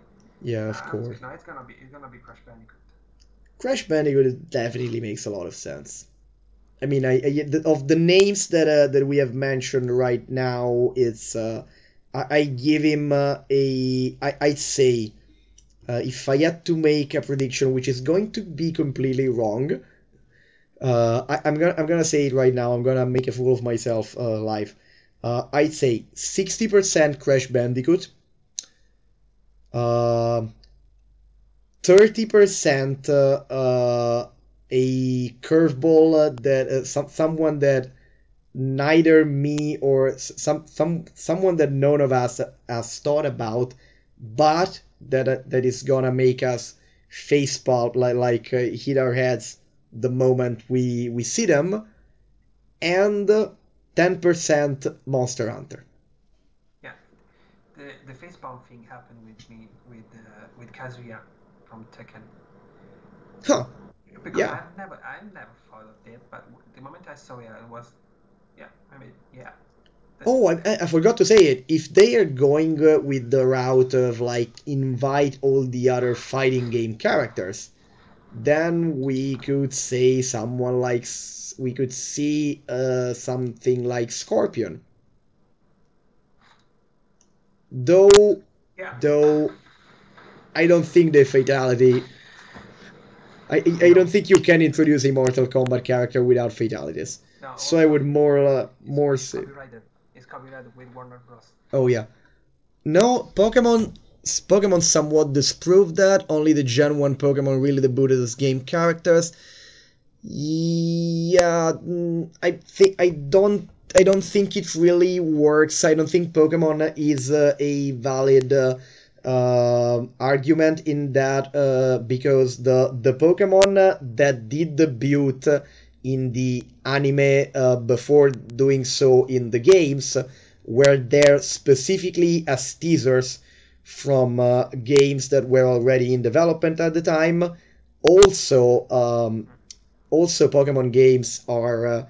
I mean, Game Freak is. I mean, they are basically Nintendo games, and everyone, like, for example, Greninja. By the time the inclusion of Greninja in Smash 4 was being worked on before the announcement of Pokemon X and Y. Probably because before Pokemon Black 2 and White 2 came out. So, like, everyone else in the rest of the world was only aware of Gen 5, and Smash already knew, and they were already putting Greninja in Smash 4. So the fact that some Pokemon come out in the anime before the games are out has really no impact on what we have been saying right now, because they are technically Nintendo character, and whoever is in charge of developing Smash would know what the next Pokemon game that's coming out is. What about the Hollow Knight? I say that now we're talking. The only thing that I mean, if we're gonna go that route, what about the Chosen Undead?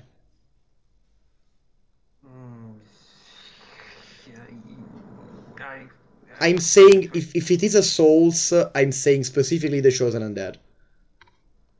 I think it's Hollow Knight is more likely because they are gonna release the Hollow Knight jumps at the very least, and in theory we have Silksong like in the same place where Metroid Prime 4 is. Yeah, that's something they point because they are gonna announce. They're gonna release Silksong someday, so I think they're gonna make the double announcement of having the Hollow Knight and both the Hollow Knight and. That could be a good move. But I don't know.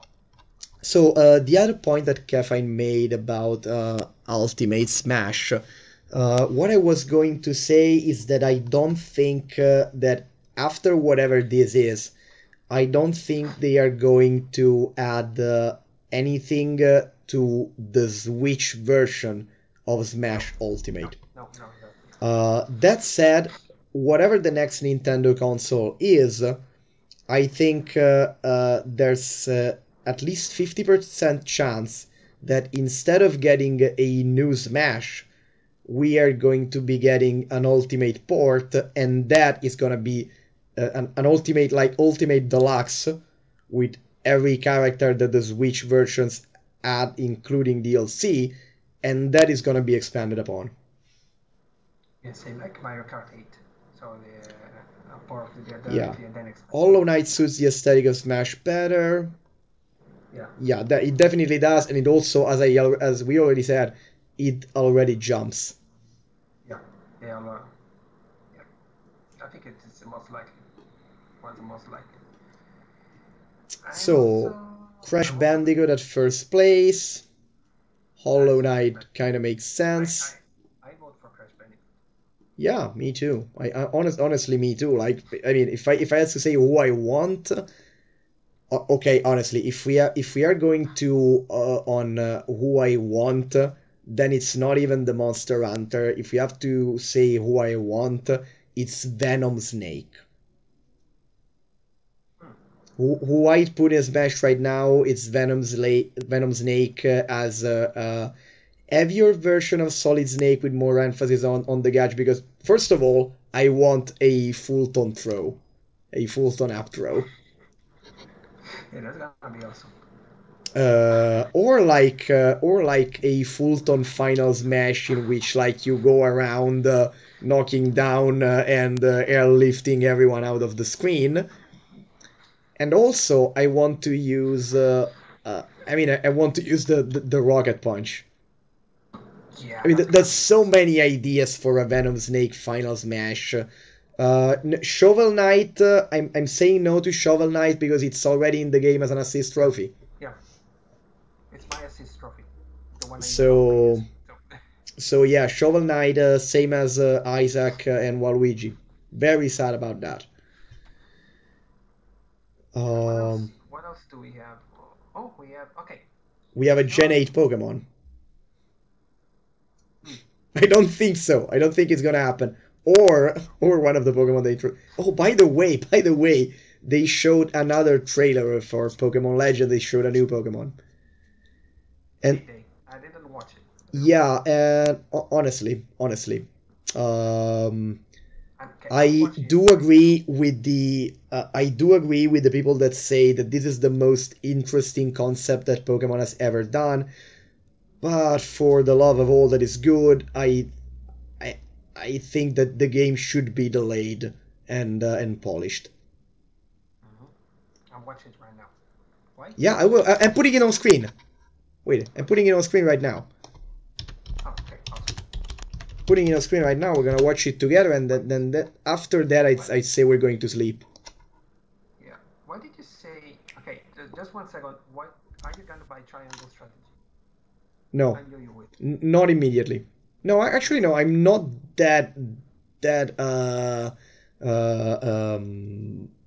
I'm not that much of a diehard fan of strategy games. And also, I'm not gonna talk about, but I told you in private of the issues I have with Fire Emblem and stuff like that. So it's probably a bit of that effect going on too. Are you gonna buy the Kirby game? That, by the way, it looks awesome. Maybe it's definitely an orange. No, okay, no, it's definitely at least a yellow. So I'll think a lot about it. So that's the thing, by the way. Okay. Lowering the volume. And we have it on. I'm gonna make us a little bit smaller. I'm gonna leave you to it. Good night, Caffeine. And yes, the full-tone finisher would be hilarious. This is the Stantler evolution, which, by the way, I like a lot. Yeah, look at how, honestly, choppy it looks. I mean, what you can do in this game, like, concept-wise, amazing. Execution-wise, I've seen, like, people doing Unreal Engine tech demos that look like more professional than this. Yeah, I honestly can understand why they can put out a decent-looking game. I mean, this looks like a mod of Breath of the Wild gone a bit wrong. Definitely gone wrong. It still looks better than. Oh, by the way, hilarious thing. In this game, first of all, we are playing as Team Galactic of the past. Second of all, the English name of the unit we are part of is the Survey Corps. Exactly. Attack on archives. We are in the Survey Corps. It's like, yeah. See, Survey Corps hairstyle was right there. We're in the survey. We're in the fucking Survey Corps, and the cowards at the Italian localization team translated as Squadra di Ricerca instead of Corpo. Fuck that. Also, I mean, look. Talking about low effort. Okay, we're gonna give you photo mode. Look at that.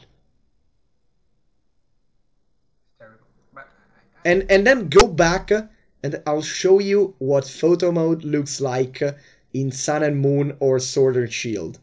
But no, let's not talk about Sun and Moon. Sun and fucking Moon.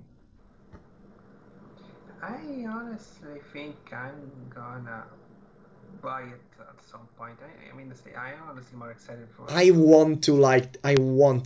I'm way more excited for this than for the remix. I want to like this game, but they're making it hard. Yeah, I can imagine. And right now, look at that, because they are showing this game is like the game, the winner of the largest distance between wholesomeness of the concept and the jankiness of the execution I have seen like in my life, contending with the original Monster Hunter, like 2004. That level. Wow. Yeah, look at this.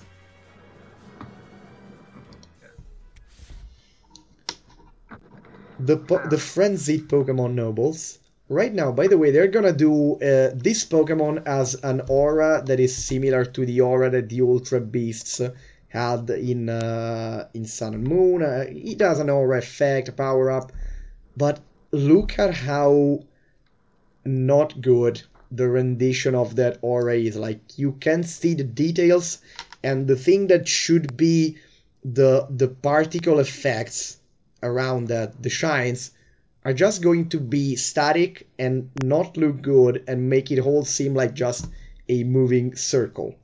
Look at this. Yeah, I just can't understand how the hell they can't do this. How the hell they don't see it? Yeah, look at that. Look at those fucking things around him. Terrible. So, you see this moment here? No, this moment here. I had to watch it 3 times to see that he actually had a leg animation. Because the first several times I thought that it was just sliding on the ground, because the coloring and this stupid circling effect, these static particles, which, look at them, they barely move, they made it seem like it had even less of an animation than it has. Like, they are taking active steps to make it look worse. Look at that. Look at the legs. I can put it at I can slow it down if you want to. No, I saw it. But like, look at the legs. The legs actually are moving, and you don't see that because there is a crappy special effect over an animation that is decent. Not gonna say it's. I mean, I played also right now. I'm spoiled by Monster Hunter Stories, which sometimes decides to lag like all hell, but when it moves good. But I mean, they had some working, functional animation, sort of lively, and they put a crappy special effect and this oversaturated mess over it. I don't get it. I don't honestly. I can't get it. I don't either. That said, oh, by the way, this thing evolves from Scyther. So, I also want to know how these Pokemon, why these Pokemon went extinct in the less than a century, in the at most 1 century, 1 century and a half between these and Diamond and Pearl. So yeah, this was the new shiny thing on Pokemon's side. I'm disappointed. Yeah, somehow it looks worse than last trailer, which is sad because I think this is the best that the Pokemon main series has done concept wise in a long time. This could be the best Pokemon game ever by premise alone. Yeah, exactly. That's why I was gonna buy it, but I don't know. I still don't know. I've seen people, but I mean, I've seen, it seems to be like a lot of wishful thinking, saying like, yeah, with localization and all of that, the trailer was probably taken months ago. Yeah, I'll believe it when I see it, especially because, I mean, the trail, I mean, they do trailers for YouTube, they don't even look like 720p. Yeah. They barely look at that, and I'm not, you know full well, you know me, you know that I'm no graphic humper. You know that I'm not fixated on, I'm even not fixated on frame rate. If something like works and keeps a smooth like it, no, steady, not smooth. I mean it's smooth. Fuck that. Our own eyes see at 25. So I mean a steady 30 FPS. If it's not a competitive shooter or fighting game, it works. I don't give a fuck. Like, I mean, you've seen some of my. Have you seen? I've seen. I had a talk with someone because someone commented, "Oh, this game looks rather choppy," and someone else answered, "Well, yeah, it runs on choppy hardware." And you've seen my stream. You have played a lot of Switch games. You've seen my streams. Tell me how Monster Hunter Rise. Tell me how that game runs. I'm not talking about how you like that game, whatever. You've seen how that game runs. Tell me how that game runs and looks on Switch. It's perfect. But I'm gonna say another thing. On the Switch, you can play the fucking The Witcher 3. Yeah. Like one of the heaviest game I can play on my PC, which is a top-notch PC. And it's still heavy as hell. And you can play that on the Switch. And I played 55 hours on the Switch. So there is no excuse for a game to run. I mean, yeah, and it's not the hardware's fault because this person was making the argument, the Switch bad console. A game on Switch can't look much better than this. It's bullshit. They definitely can, and it's not also, and the fact that boggles my mind. I mean, we have just been announced. I'm interested in that. We have just been announced fucking Dying Light on Switch. It's the cloud version. But no, I mean the first game. Oh, did they? Yes, the first game is not the cloud version. They announced Mango. They announced the cloud version of the second game and the normal version of the first one.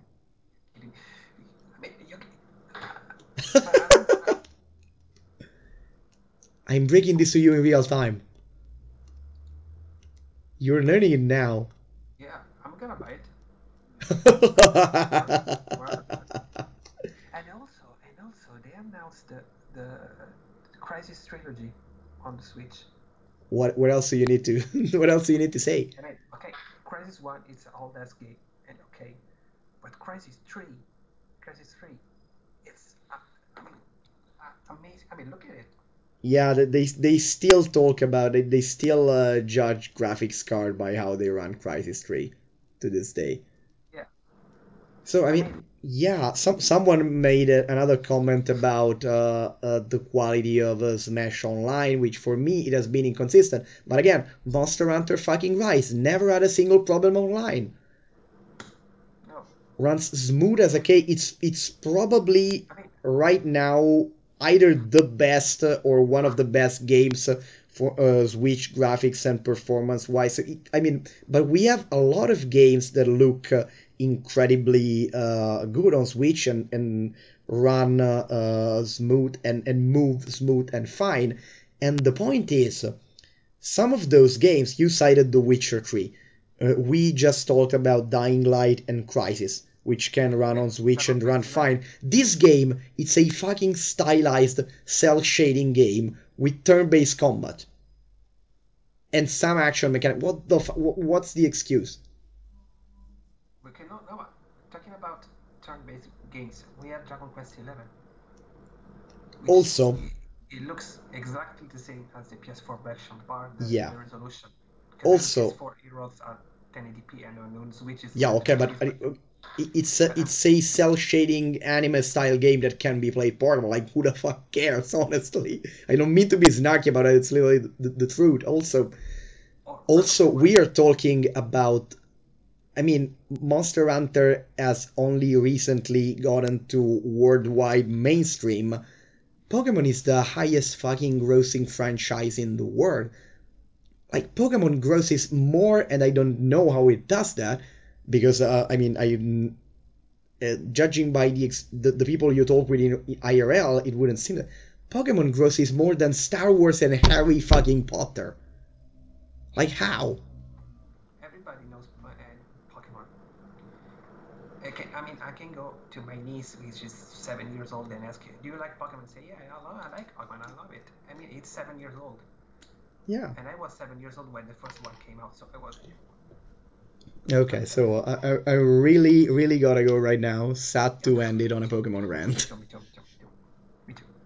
Sad to end it on a Pokemon rant. This was amazing. This was super fun. It was a great time. Yeah, time flew. Yeah. I hope we can do more of these soon.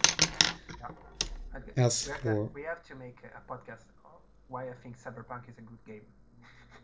Yeah, I'm perfectly willing to talk about whatever you want to talk about gaming-wise, nerd-wise, and as soon as you can comfortably record gameplay and play while you stream, and hopefully as soon as you get, if you can make Discord work, because with Skype, how it went today, it might be an issue. I want to take you through the Rise demo at least, and maybe try Dauntless.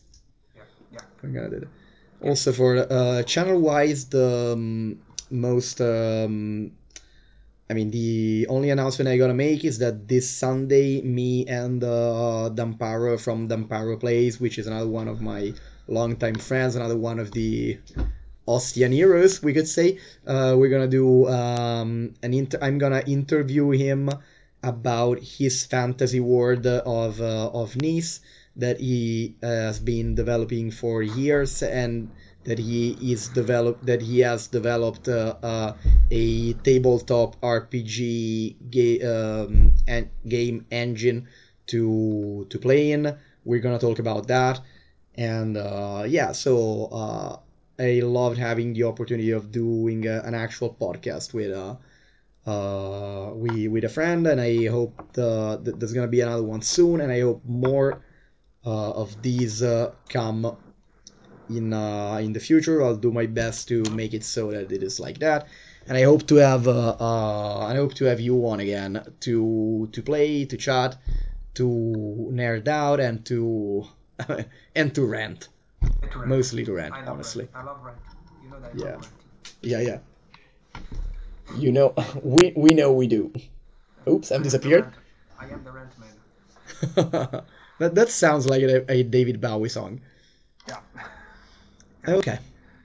So, cutting myself short because I talked too much in the goodbyes. Have a good night. This has been fun. See you on Sunday. See you here on Twitch. See you on Twitter, YouTube archives, all the usual stuff. Follow. Last thing I'm gonna give you Mango's Twitter, and you can follow him as well. On Instagram. And you can you link your Instagram too, because it's if you can do it, so we are quicker with this. I'm linking your. Because you can also follow my band. Yeah, absolutely, that. That too. Creeping Sanity as well. Listen to. Oh, you know what? I'm gonna link your. The album is on YouTube. It's on YouTube, and also you can listen to Spotify, Amazon, whatever. Yeah, so volume a bit down because it's going to be. Am I going to get a copyright strike for that? I hope not. No, I mean it's our album. That's a good way to end the stream. I'm going to link on Twitter when I tweet about the stream. Probably tomorrow morning at this point. So follow the both of us. Don't miss the next streams. Keep playing, keep ranting, and listen to Creeping Sanity.